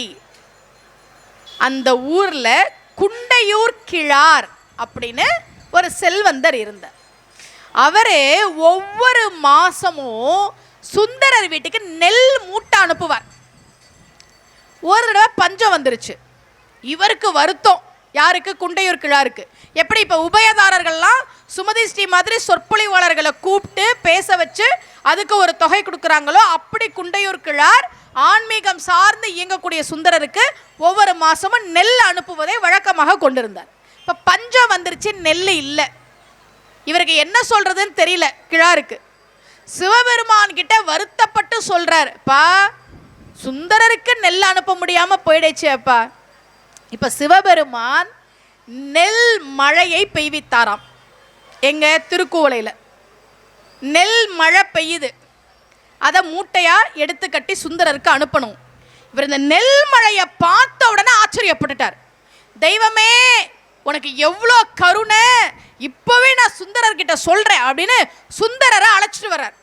இப்ப பாரு பாரு பாரு, சிவபெருமான் நெல் மழை பெய்வித்திருக்கிறான். இப்ப சுந்தரன் நியாயமா என்ன பண்ணணும்? சிவபெருமானே என் மேல உனக்கு எவ்வளோ கருணை, நெல் மழை பொழிவிச்சுக்கிறியப்பா, நன்றிப்பா, இப்படி தானே பேசணும். அவரு ஆமா நெல் மழையா பொழிஞ்சா என் வீட்டுக்கு நான் எப்படி எடுத்துட்டு போறது? யாரு கொண்டு வந்து கொடுப்பாவா? சிவபெருமானே கூப்பிடுறார். நீல நினைந்தடியேன் உன்னை நித்தமும் கை தொழுவேன் ஆரம்பிச்சு பாடுறார். ஆளில்லை எம்பெருமான் இவை அட்டித்தரப்பணிய அள்ளி கட்டிட்டு என் வீட்டுக்கு போறதுக்கு ஆள் இல்ல சிவபெருமானே. மழையா பொழிஞ்சுனா என் வீட்டுக்கு யாரு கொண்டு வந்து கொடுக்கிறது? இப்ப சிவபெருமான் பூத கணங்களை அனுப்பி அவர்கள் அதை மூட்டையாக சுந்தரர் வீட்டுக்கு கொண்டு வந்து சேர்த்தார்கள் என்று பெரிய புராணம் பேசுகிறது. இன்னைக்கும் அந்த கோவில்ல, திருக்குவளை கோளிலிநாதர் கோவில்ல இன்னைக்கும் நெல் மழை பெய்விக்கிற அந்த வைபவம் நடக்கும் அந்த கோவில்ல. எப்படியெல்லாம் தெய்வங்கள் கிட்ட நம்முடைய அருளாளர்கள் உரையாடி இருக்கிறார்கள். அந்த தெய்வங்கள் எப்படி தன்னை தாழ்த்தி கொண்டு அவங்க கிட்ட வந்து இருந்துச்சு அப்படின்றதுக்கு உதாரணமா சொல்றேன். இந்த உலகம் அப்படி ஒண்ணு கெட்டு போலங்க, நீங்க பயப்பட வேணாம். ஒரு உதாரணம் சொல்றேன் பாருங்களேன். எங்க பார்த்தாலும் சண்டை சச்சரவு, வன்முறை, வன்மம், வெட்டு குத்து, இதுதான் உலகமா? பயப்படாதீங்க, அப்படி ஒன்றும் உலகம் கெட்டு போல. எனக்கு ஒரு பொண்ணு ஒரு செய்தி சொன்னாங்க, எனக்கு ரொம்ப அவ்வளவு மகிழ்ச்சியா இருந்தது. என்னன்னா, நான் கல்லூரியில் வேலை பார்த்த அந்த காலகட்டங்களில் அவங்க ஒரு நாள் பஸ்ஸில் வரும்போது அவங்க வேலை பார்க்குறாங்க, அவங்க கவர்மெண்ட் ஸ்கூல் டீச்சர். அவங்க சொன்ன விஷயங்க, இந்த மனிதர்கள் எப்படி இருக்காங்கன்றதை பாருங்களேன். இந்த பொண்ணு 10th எக்ஸாம் எழுதணும். அவங்க அப்பா சைக்கிளில் உட்கார வச்சு கூட்டிகிட்டு போகிறார். அப்போ வந்து 95 96 அந்த காலகட்டம், சைக்கிள் தானே அதிகமாக இருந்தது. அவங்க அப்பா சைக்கிளில் உட்கார வச்சு கிராமத்தில் இருந்து பக்கத்து டவுனில் இருந்த அந்த பள்ளிக்கூடத்துக்கு அந்த பிள்ளைய பரீட்சைக்கு கூட்டிகிட்டு வர்றார். இவர் சைக்கிள் ஓட்டிட்டு வரும்போது அந்த ரோட்டில் ஓரமாக நின்று ஒருத்தர் மேலே கொண்டு போய் மோதிட்டார். மோதினது அப்படி ஒன்றும் வேகமாக மோதலை, ஆனால் விழுந்தவர் ஒரு கல் மேலே விழுந்துட்டார். விழுந்தன தலையில் அடிவிட்டு ரத்தம் வருது. இப்போ இவர் சைக்கிள்ல இருந்து இறங்குறார். இந்த பொண்ணு பரீட்சைக்கு போகணும். சத்தம் கேட்டு எல்லாரும் வந்துட்டாங்க. டேய், அந்த ஊர்ல கிராமத்துல எல்லாம் கூடிடுவாங்களே, டேய் என்னடா பண்ண, இப்படி ரத்தம் வர மாதிரி என்ன பண்ண? இவருக்கு வலிக்குதா, படுத்து கிடத்துறது வலிக்குது. அடிக்க போகிறாங்க. எங்கள் அப்பா சட்டையெல்லாம் பிடிச்சிட்டு உன்னை என்ன பண்ணுறேன் பார் அப்படின்னு சொல்லி வாடா போலீஸ் ஸ்டேஷனுக்கு வாடா வாடா பஞ்சாயத்துக்கு வாடான்னு கூப்பிடுறாங்க. இந்த பொண்ணு அழுதுட்டு நிற்கிறா. இப்படி ரத்தம் வர கீழே கடந்த அந்த மனுஷன் அப்படி லேசாக கண்ணை திறந்து பார்த்தோன்னே முதல்ல கண்ணில் தெரிஞ்சது கையில் பரிச்சை அட்டையோட நிற்கிற இந்த புள்ள. கேட்குற பரிச்சையாப்பா, தலையில் அடிபட்டு ரத்தம் வருது. இவங்க சொந்தக்காரங்களாம் அவங்க அப்பாவை அடிச்சுக்கிட்டு இருக்கிறானுங்க. பரிச்சையாப்பா இப்படி தலையாட்டினாலாம். எல்லாத்தையும் நவுருடா நவுருடா பிள்ளைய பரிச்சைக்கு கூட்டிகிட்டு போங்க. சொந்தக்காரெல்லாம் கத்துறான், நாங்கள் எப்படி மருத்துவ செலவு நான் எப்படி பார்க்குறது, யார் ஆஸ்பத்திரிக்கு போகிறது, நீ போ சொல்கிறேன், அனுப்புடா அனுப்பு. அவங்க அப்பா அந்த பொண்ணை சைக்கிளில் உட்கார வச்சு பரீட்சை கூட்டிகிட்டு இந்த பிள்ளை பரீட்சை எழுதி முடிச்சிருச்சு. 10th ரிசல்ட் வரும்ல, பேப்பரில் முதல்ல வரும். வந்து அப்போல்லாம் இப்போ வந்து நம்ம ப்ரௌசிங் சென்டரில் கம்ப்யூட்டர்லாம் பார்த்துடுறோம். அப்போல்லாம் வந்து முதல்ல ரிசல்ட் பேப்பரில் வரும். அப்புறம் ஒரு வாரம் கழித்து ஸ்கூலுக்கு போய் மார்க் ஷீட் வாங்கிட்டு வரும். மார்க் ஷீட் வாங்கினா இந்த பிள்ளை நல்ல மார்க் வாங்கியிருக்கு. அன்னைக்கு கடைசியாக எழுதிச்ச ஒரு பரீட்சை அதில் நல்ல மார்க் வாங்கியிருக்கு. இருக்கிறதுலே அதில் தான் அந்த பிள்ளை நல்ல மார்க் வாங்கியிருக்கு. அவங்க அம்மா குலதெய்வ கோயிலுக்கு போய் வேண்டிட்டு வருவோம். அவங்க அப்பா அந்த பிள்ளைய சைக்கிளில் உட்கார வச்சு குலதெய்வ கோயிலுக்கு போல அடிபட்டு கிடந்தார்ல அவர் வீட்டுக்கு கூட்டிகிட்டு வரார். இவர் திரும்ப அந்த பிள்ளைய பள்ளிக்கூடத்தில் விட்டுட்டு வரும்போது அவர் அங்கே இல்லை, ஆஸ்பத்திரிக்கு கூட்டிகிட்டு போயிட்டாங்க. அப்புறம் அது என்ன பிரச்சனை தெரியல, அதுதான் கடைசி பரீட்சைன்றதால அதோட முடிஞ்சு போச்சு. அவர் சொல்கிறாரு, குலதெய்வ கோயிலுக்கு தான் வீட்டில் எல்லாரும் போக சொன்னாங்க, அன்னைக்கு என் பிள்ளைய பரீட்சை எழுத போன அனுப்புனீங்களா சார், நீங்கள் தான் சார் குலதெய்வம் குலசாமி. அடிபட்டவர் சொன்னாராம், நான் ஏன் இந்த பிள்ளைய பரீட்சை எழுத அனுப்புனேன்னு தெரியுமா, நான் படித்தப்ப அப்போல்லாம் 10th பெருசாக இல்லை, பியூசி மாதிரியான விஷயம் தான் இருந்திருக்கும் போல இருக்கு. அவர் நான் படித்தப்ப அவர் அப்போ 10th இல்லை 7ஆவதா 8ஆவதா படிக்கும்போது அந்த முழு பரீட்சை சமயத்தில் எங்கள் அம்மாவும் அப்பாவும் சண்டை போட்டுக்கிட்டே இருந்தாங்க விடிய விடிய. எங்கள் அப்பா கெட்ட வார்த்தை சொல்லி எங்கள் அம்மாவை திட்டினார், எங்கள் அம்மா கெட்ட வார்த்தை சொல்லி எங்கள் அப்பாவை திட்டினாங்க. 2 பேரும் சண்டை போட்டுகிட்டே இருந்தாங்க. நான் படிக்கலை. அடுத்த நாள் பரீட்சை எழுத போகலான்னு போகும்போது எங்கள் அம்மாவை காணோம். காலையில் எழுந்திரிச்சு சாணி தொளிப்பாங்கல்ல, அந்த சத்தம் வீட்டில் இல்லை. பார்த்தா அம்மாவை காணோம். எங்கேயோ சாக போயிட்டா, தற்கொலை பண்ணிக்க போயிட்டான்னு என் பாட்டி கத்துது. இப்போ எல்லாரும் எங்கள் அம்மாவை தேடிக்கிட்டு போகிறாங்க. எங்கள் அப்பா என் கையை பிடிச்சிட்டு வாடா பக்கத்து ஊரில் போய் பார்ப்போம், இருக்கிற ஏரி குளம் ஆறு எல்லாத்துலேயும் போய் தேடுவோன்னு எங்கள் அப்பா என் கையை பிடிச்சிட்டு கூட்டிகிட்டு வராரு. அன்னைக்கு எனக்கு பரீட்சை, அதை பற்றி யாரும் கவலைப்படலை. எங்கள் அப்பா என்னை கூட்டிகிட்டு வரும்போது பக்கத்து வீட்டில் இருந்த அக்கா இங்கே வாடா அப்படின்னு கூப்பிட்டு, நான் பார்த்துக்கிறேன், பிள்ளைய எதுக்கு ஏறி குளம்னு கூட்டிகிட்டு போகிறீங்க, ஏதோ ஒன்று அது பண்ணிச்சுன்னா இவன் பயந்துட மாட்டானா, நான் பார்த்துக்கிறேன் இவனை, நீங்கள் போங்க அப்படின்னு எங்கள் அப்பாவை அனுப்பி விட்டுட்டு நான் ட்ரௌசர் மட்டும்தான் போட்டிருந்தேன். பரீட்சை எழுதுடா வாடா, இன்னைக்கு உனக்கு பரீட்சை இல்லைன்னு கொண்டு வந்து பரீட்சை எழுத வச்சுது அந்த அக்கா. அன்னைக்கு மட்டும் நான் பரீட்சை எழுதலைன்னா என் வாழ்க்கை என்னவோ ஆயிருக்குமா. ஏதோ ஒரு வேலைக்கு நான் வந்துட்டேன், என் அம்மா அப்பா என்னைய பற்றி கவலைப்படலை. பரீட்சை எழுத போகிற புள்ள நிம்மதியாக பரீட்சை எழுதணும் என் அம்மா அப்பா நினைக்கல.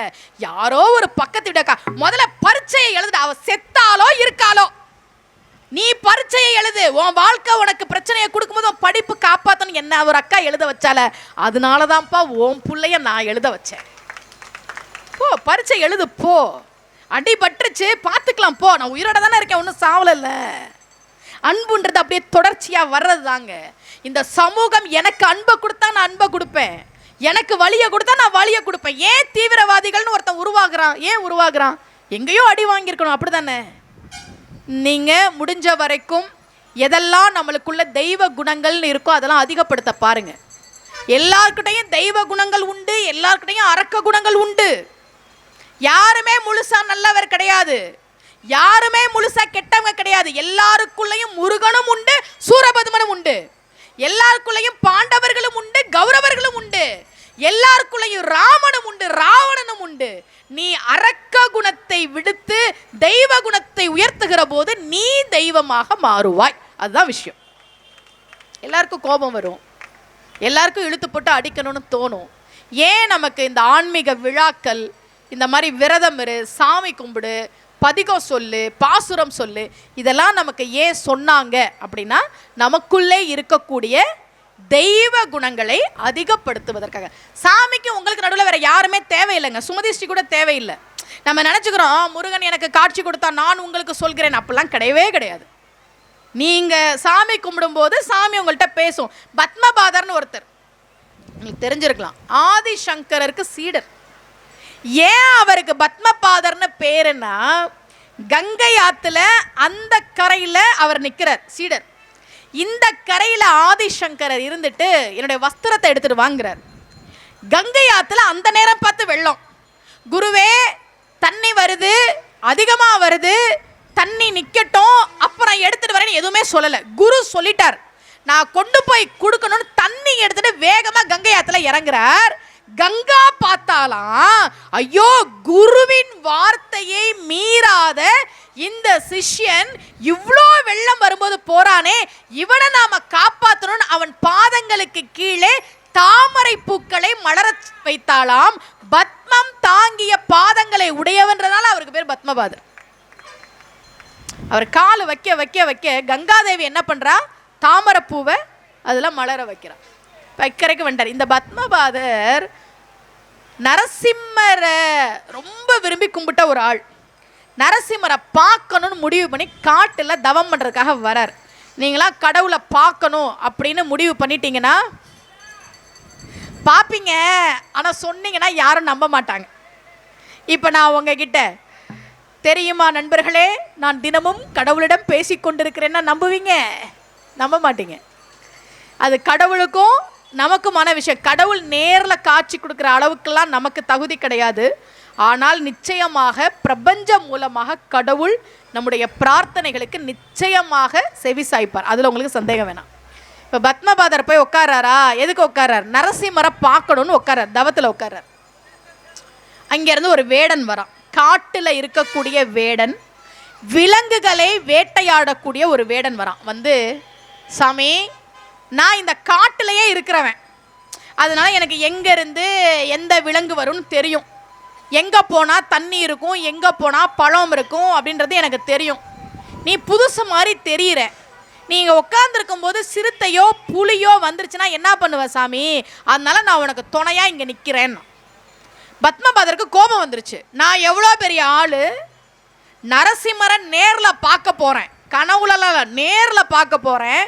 அதுக்காக நான் வந்து உட்கார்ந்த ஒரு அற்ப மானிட பிறவி, அதுவும் விலங்குகளை வேட்டையாடுகிற இந்த பிறவியெல்லாம் வந்து எனக்கு உதவி பண்ண போகுது. டேய் தள்ளுடா சாமி, உன்னை பார்த்தா பாவமாக இருக்குது, தண்ணி குடிக்கிறியா? முதல்ல இங்கேருந்து கிளம்பு. சாமி ஏதாவது சாப்பிட்றியா? கிளம்புன்னு சொன்னேன். சாமி உன்னை தனியாக விட்டுட்டு போக மனசு வரல சாமி. நீ எதுக்கு சாமி இங்கே வந்து உட்காந்துருக்குற? சொன்னா உனக்கு புரியாதுடா, நீ சொல்லே சாமி, நான் ஏதாவது உனக்கு உதவி பண்ண முடியுமான்னு பார்க்குறேன். பத்மபாதர் பார்த்தார். என்னுடைய தவ வலிமை, என்னுடைய தவ ஆற்றல், நரசிம்மர் எனக்கு நேரில் காட்சி கொடுக்க போறாரு, இதெல்லாம் சொன்னால் இவனுக்கு புரியவா போகுது? இவன் உதவி பண்ணுறானா? டே நான் ஒருத்தரை தேடி வந்திருக்கேன்டா. இந்த காட்டிலையா? ஆமாண்டா. சாமி அவர் எப்படி இருப்பார்னு சொல்லு, நான் இப்போவே கூட்டிகிட்டு வரேன். சரி, அவர் எப்படி இருப்பார்னா, சிங்கத்தோட தலை, மனுஷ உடம்பு, எங்கேயாவது இருந்தால் கூட்டிட்டு வா போ. வேடன் என்ன பண்ணா, சிங்கத்தலை மனுஷ உடம்பு, சிங்கத்தலை மனுஷ உடம்பு எங்க இருக்க? ஒன்னதான் தேடுறேன். சிங்கத்தலை மனுஷ உடம்பு, சிங்கத்தலை மனுஷ உடம்பு எங்கடா இருக்க? உன்னையதான் தேடுறேன். இப்படின்னு 3 நாளா காட்டில் சொல்லிக்கிட்டே நடக்கிறான். சாப்பிடல, தூங்கல, தண்ணி குடிக்கல. சிங்கத்தலை மனுஷ உடம்பு எங்கடா இருக்க? இங்க வாடா. சிங்கத்தலை மனுஷ உடம்பு எங்கடா இருக்க? இங்க வாடா. நரசிம்மர் அவன் முன்னாடி வந்துட்டார். நரசிம்மர் வந்துட்டார். இவன் பார்த்தான். டேய் நீ இங்கதான் இருக்கிறியா? உன்னையதான்டா தேடிட்டே இருக்கேன். அங்க அந்த சாமி பாவம் சிங்கத்தலை மனுஷ உடம்புட இருக்கிறவனை பார்க்கணும்னு கஷ்டப்பட்டு உட்காந்துட்டு இருக்குது. நீ என்ன கண்ணாமூச்சியா விளாண்டுட்டு இருக்கிற அப்படின்னு அது கழுத்துல கைத்தை கட்டினானா வேடன். நரசிம்ம சாமி கழுத்துல கைத்தை கட்டினான். கட்டி இழுத்துட்டு வந்தான். இழுத்துட்டு வந்து, சாமி சாமி இவரு தவத்தில் இருக்கிறார். பத்மபாதர் கண்ணை திறந்து பார்த்தார். என்னடா? இதோ கொண்டு வந்துட்டேன் சாமி. எதடா? சிங்கத்தலை மனுஷ உடம்பு கொண்டு வந்துட்டேன் சாமி. இவரு கண்ணுக்கு தெரியல. டேய் விளையாடாத, போயிடு. சாமி சிங்கத்தலை மனுஷ உடம்பு இங்க நிக்குது சாமி. நான் கைத்தை போட்டு கட்டி இறுக்கமா பிடிச்சிருக்கேன், உனக்கு தெரியலையா? ஏய் ஓடி போயிடு. சாமி நிஜமா சாமி, சிங்கத்தலை மனுஷ உடம்பு இங்க இருக்கு சாமி. இப்ப சிங்கத்திட்ட பார்த்து சொன்ன, ஏய் நீ ஏதாவது மாயாஜாலம் கட்டுறியா? என் கண்ணுக்கு தெரியல, அவர் கண்ணுக்கு தெரியலங்கிற. என்னது இது? ஏன் அவர் கண்ணுக்கு தெரிய மாட்டேங்கிற? இப்ப நரசிம்மம் கர்ஜித்தது. அந்த கர்ஜனை பத்மபாதருக்கு கேட்டது மெய்சிலிர்த்து போனார். நரசிம்மா, உன்னை நேர்ல பார்க்கணும்னு இந்த காட்டுல வந்து நான் தவம் இருக்கேன். என் கண்ணுக்கு நீ தெரியல. ஒரு சாதாரண வேடன், அவன் அன்புக்கு கட்டுப்பட்டு அவனை கட்டி வச்சிருக்கான், அவன் கண்ணுக்கு மட்டும் தெரியறியப்பா, இது நியாயமானார் பத்மபாதர். நரசிம்மர் சொன்னார், டே, நான் நரசிம்மத்தை பார்க்கணும், நரசிம்மத்தை பார்க்கணும், நரசிம்மத்தை பார்க்கணும்னு நீ மட்டும் சுயநலமாயிருந்தடா. ஆனா இவன் எப்படியாவது என்ன உனக்கு காட்டி கொடுக்கணும்னு தவிச்சான்டா. அதனால அவங்கன்னுக்கு நான் தெரியறேன். கோயிலுக்கு போய் சாமி கும்பிடும் போது இந்த கதையை மனசுல வச்சுக்கோங்க. நம்ம மட்டும் சாமியை பார்க்கணும்னு எட்டி எட்டி பார்த்துட்டு மற்றவங்களுக்கெல்லாம் மறைச்சிங்கன்னா சாமி உங்க கணக்கு தெரியாது. நான் மட்டும் சாமி பார்த்தா போதும் நினைக்க கூடாது. எப்ப நீங்க வழி விட்டு சாமி பாருங்கன்னு சொல்றீங்களோ அப்ப சாமி உங்களை பார்க்கும். நீ அடுத்தவங்களுக்கு தரிசனம் பண்றதுக்கு ஏற்பாடு பண்ணு. நீ ஒதுங்கி நில்லு, உனக்கு சாமியே தெரியலனாலும் பரவாயில்ல, சாமி உன்னை பார்க்கும். அதுக்கு தான் இந்த கதையெல்லாம் நமக்கு சொன்னாங்க. பத்மபாதர் கண்ணீர் விட்டு அழுதார். சாமி, எனக்கு காட்சி தர மாட்டியா? நரசிம்மர் சொன்னார், இப்ப கூட என் கர்ஜனையை கேட்கிற பாக்கியம் உனக்கு கிடைச்சிச்சு. அது ஏன் தெரியுமா? இந்த வேடன் கிட்ட நீ கொஞ்ச நேரம் பேசுனீல, அவனை மதிச்சு, அதுக்கான பலன் என்னுடைய கர்ஜனையை கேட்கிற பாக்கியம். இல்லைன்னா அதுவும் உனக்கு கேட்டிருக்காது. கடவுள் யாரு கூப்பிட்டாலும் வருவார், எல்லாருக்கும் பதில் சொல்லுவார். அது நரசிம்மருக்கெல்லாம் என்ன சிறப்பு தெரியுமா? நாளை என்பதே நரசிம்மருக்கு கிடையாதுங்க. நாளைன்றதே நரசிம்மருக்கு கிடையாது. இமீடியட்டா இப்பவே உடனடியாக ஒரு விஷயம் நடக்கணும்னா நரசிம்மரை கும்பிடணும். அதுக்காக நாளைக்கு எல்லாரும் காலையில் நரசிம்மா இப்பவே எனக்கு இதை நடத்தி காட்டு அப்படிலாம் சொல்லாதீங்க. ஏன் தெரியுமா? பெருமாளினுடைய 10 அவதாரங்கள்ல 9 அவதாரம் நடந்து முடிஞ்சிச்சு. இதுல எல்லா அவதாரத்திலும் ஒரு தாயினுடைய வயிற்றில் தான் அவர் பிறந்தார். தாயினுடைய கர்ப்பத்தை தேர்ந்தெடுத்து அவர் பிறந்தார். ஆனா நரசிம்ம அவதாரத்தில் அம்மா வயிற்றுல இருந்து வரல, தூண்ல இருந்து வந்தார். பிரகலாதன் நரசிம்மரை கும்பிட்டு இருக்கும்போது, பெருமாளை கும்பிட்டு இருக்கும்போது இரணியன் கேட்டான், என்னடா பெருமாள், பெருமாள் எங்க இருக்கா உன் பெருமாள்? அதில் அவன் எப்படி வரம் கேட்டான் தெரியுமா? நீங்க எவ்வளவுதான் புத்திசாலியா இருந்தாலும் கடவுள் முன்னாடி ஒரு நாள் நீங்க தோத்து போவீங்க. அதுக்கு உதாரணம் இரணியன். அவன் வரம் கேட்டான், நான் சாகணும்னா மனுஷனாலையும் சாகக்கூடாது, மிருகத்தாலையும் சாகக்கூடாது, காலையிலையும் சாகக்கூடாது, இரவுலையும் சாகக்கூடாது, வீட்டுக்கு உள்ளேயும் சாகக்கூடாது, வெளியிலையும் சாகக்கூடாது, வானத்திலையும் சாகக்கூடாது, பூமியிலையும் சாகக்கூடாது, ஆயுதங்களால சாகக்கூடாது. இதை வச்சுதான் நரசிம்மர் வதம் பண்ணார். எப்படி தெரியுமா? வீட்டுக்கு உள்ளேயும் சாகக்கூடாது, வெளியிலையும் சாகக்கூடாது, படிக்க நில வாசல்ல வச்சு வதம் பண்ணார். வானத்திலையும் சாகக்கூடாது, பூமியிலையும் சாகக்கூடாது, அவர் மடியில கிடத்தி வதம் பண்ணார். ஆயுதங்களால சாகக்கூடாதா, இந்தா என் நகம். மனுஷனாலையும் சாகக்கூடாது, மிருகத்தாலையும் சாகக்கூடாதா, ரெண்டும் கலந்து வரேன். காலையிலையும் சாகக்கூடாது, இரவுலையும் சாகக்கூடாதா, பகல்லையும் சாகக்கூடாது, இரவுலையும் சாகக்கூடாதா, சாயந்தர நேரத்தில் வச்சு வதம் பண்ண. அவன் என்ன வரம் கேட்டானோ அதை வச்சே அவனை வதம் பண்ணார். அந்த இரணியன் கேட்டான், எங்கடா இருக்கா உன் பெருமாள், எங்க இருக்கான் பெருமாள் சொல்லு. பதில் சொன்னான் பாருங்க பிரகலாதன், சாணினும் உளன் ஓர் தன்மை அணுவினை சத கூரையிட்ட கோணினும் உளன் மாமேறு குஞ்சினும் உளன் இன்னின்ற தூணினும் உளன் நீ சொன்ன சொல்லினும் உளன். பெருமாள் எங்க இருக்கான கேட்கிற, சான்ல இருக்கிறான். அது சத கூரா பிளக்க முடியும்னு அறிவியல் சொன்னதை இந்த பாட்டுல கம்பன் சொல்றான். அணுவை பிளக்க முடியும்னு சொல்றோமே, சத கூரையிட்ட கோணினும் உளன் மாவேறு குஞ்சினும் உளன் இன்னின்ற தூணினும் உளன். சொன்ன உடனே தூணை பிளந்துகிட்டு நரசிம்மர் வந்தார். தாயோட கர்ப்பத்தை அவர் தேர்ந்தெடுக்கல. அப்ப எல்லாரும் கேட்கிறாங்க, ஏன் பெருமாளே நரசிம்ம அவதாரத்துல மட்டும் நீ அம்மாவோட கர்ப்பத்துல இருந்து வந்து பிறக்கல? பெருமாள் சொன்னாரா, டே இரணியன் அந்த பிரகலாதனை என்ன பாடுபடுத்தினான். அவன் சின்ன குழந்தை, அந்த குழந்தைய அந்த பாடுபடுத்தினானே. நான் ஒரு அம்மா வயிற்றுல இருந்தா பிறந்து வர்றதுக்கு ஒரு 10 மாசம் ஆயிருக்கும், அது வரைக்கும் பிரகலாதன் கஷ்டப்படுவானே, அதை என்னால பொறுத்துக்க முடியாதுன்னா தாயின் கர்ப்பம் வேணான்னு கிளம்பி வந்தேன் பெருமாள். அதனாலதான் நாளை என்பதே நரசிம்மருக்கு கிடையாது. உங்க வாழ்க்கையில எத்தனையோ இரணியன்கள் இருந்தாலும் நீங்க நம்பிக்கையோட இருந்தா நிச்சயமாக தெய்வம் உங்களுக்கு துணையாக வந்து நிற்கும். அதுல உங்களுக்கு சந்தேகமே வேணாம். கணவன் மனைவிலாம் ஒருத்தர் மேல ஒருத்தர் அன்பா இருங்க, சரியா? மாமனார் மாமியார்லாம் அவங்க வாழ்க்கையில் நீங்கள் தலையிடாதீங்க. பொண்டாட்டி ஏன் அப்படி பண்ணுறா, அவங்க அப்பா ஏன் இங்கே வராரு, ஏங்க அப்பா பொண்ணை பார்க்க வரமாட்டாராங்க? வரமாட்டாரா? வருவாருங்க. இதெல்லாம் பேசக்கூடாது. அது 60 வயசை நீங்கள் கடந்துட்டீங்கன்னாவே இருக்கிற வரைக்கும் எல்லாருக்கிட்டையும் அன்பாக இருக்கணும் அப்படின்றத முடிவு பண்ணிக்கோங்க. கணவன் மனைவி ஒருத்தர் மேலே ஒருத்தர் அன்பாக இருங்க சார். உங்களுக்கு உலகத்தில் யாரும் வரமாட்டாங்க, உங்கள் வாழ்க்கை துணை தான். இருக்கலாம், சண்டைகள் வரும், சச்சரவு வரும். பிள்ளைகள்கிட்ட அன்பாக இருங்க.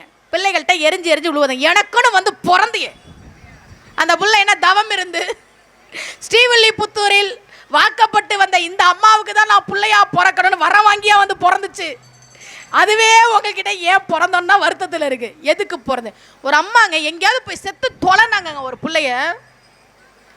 நான் ரொம்ப வருத்தப்பட்டு சொன்னேன், பிள்ளைய பறி கொடுத்த அம்மாவுக்கு தாமா அந்த வழி தெரியும். கோபத்தில் நீ என்ன வேணா சொல்லலாம், செத்து தொலைன்னு சொல்லுவியா ஒரு பிள்ளைய? ஒருத்தன் போய் ஒரு சாமியார்கிட்ட எனக்கு வரம் கொடுங்கன்னா அந்த சாமியார் வரம் கொடுத்தார். முதலில் உன் தாத்தா இறக்கட்டும். யோ, வரம் கேட்க வந்தா எங்க தாத்தாவை சாக சொல்ற. அடுத்து உன் அப்பன் இறக்கட்டும், அடுத்து நீ இறப்பாய், அடுத்து உன் மகன் இறப்பான். அவன் தலையில் அடிச்சுட்டு அழ ஆரம்பிச்சிட்டான். நீ எல்லாம் ஒரு சாமியாராயா? நான் நல்லா இருப்பேன்னு ஒரு 4 வார்த்தை சொல்லுடானா உன் தாத்தா சாவட்டும், உன் அப்பன் சாவட்டும், நீ சாவட்டும், உன் புள்ள சாவட்டுங்கிற சாமியார் சொன்னார். இதை விட ஒரு சிறந்த வரம் இல்லவே இல்லப்பா. இது மாதிரி சிறந்த வரம் உலகத்துல இல்லவே இல்லை. என்னையா சொல்ற? டே, முதல்ல உன் தாத்தா தான் சாகணும். உன் பையன் செத்தானா குடும்பத்துக்கே துயரம். யோசிச்சு பாரு.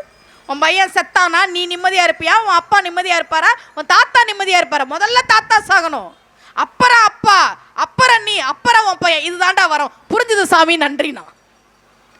பிள்ளைகள் எல்லாம் திட்டக்கூடாது. நான் அடுத்த வருஷம் மறுபடியும் ஸ்ரீவில்லிபுத்தூருக்கு சமய சொற்பொழிவு மன்றத்தினர் என்னை அழைப்பார்கள் என்று மிக உறுதியாக நம்புகிறேன். ஒரு 56வது வருஷம், சரியா?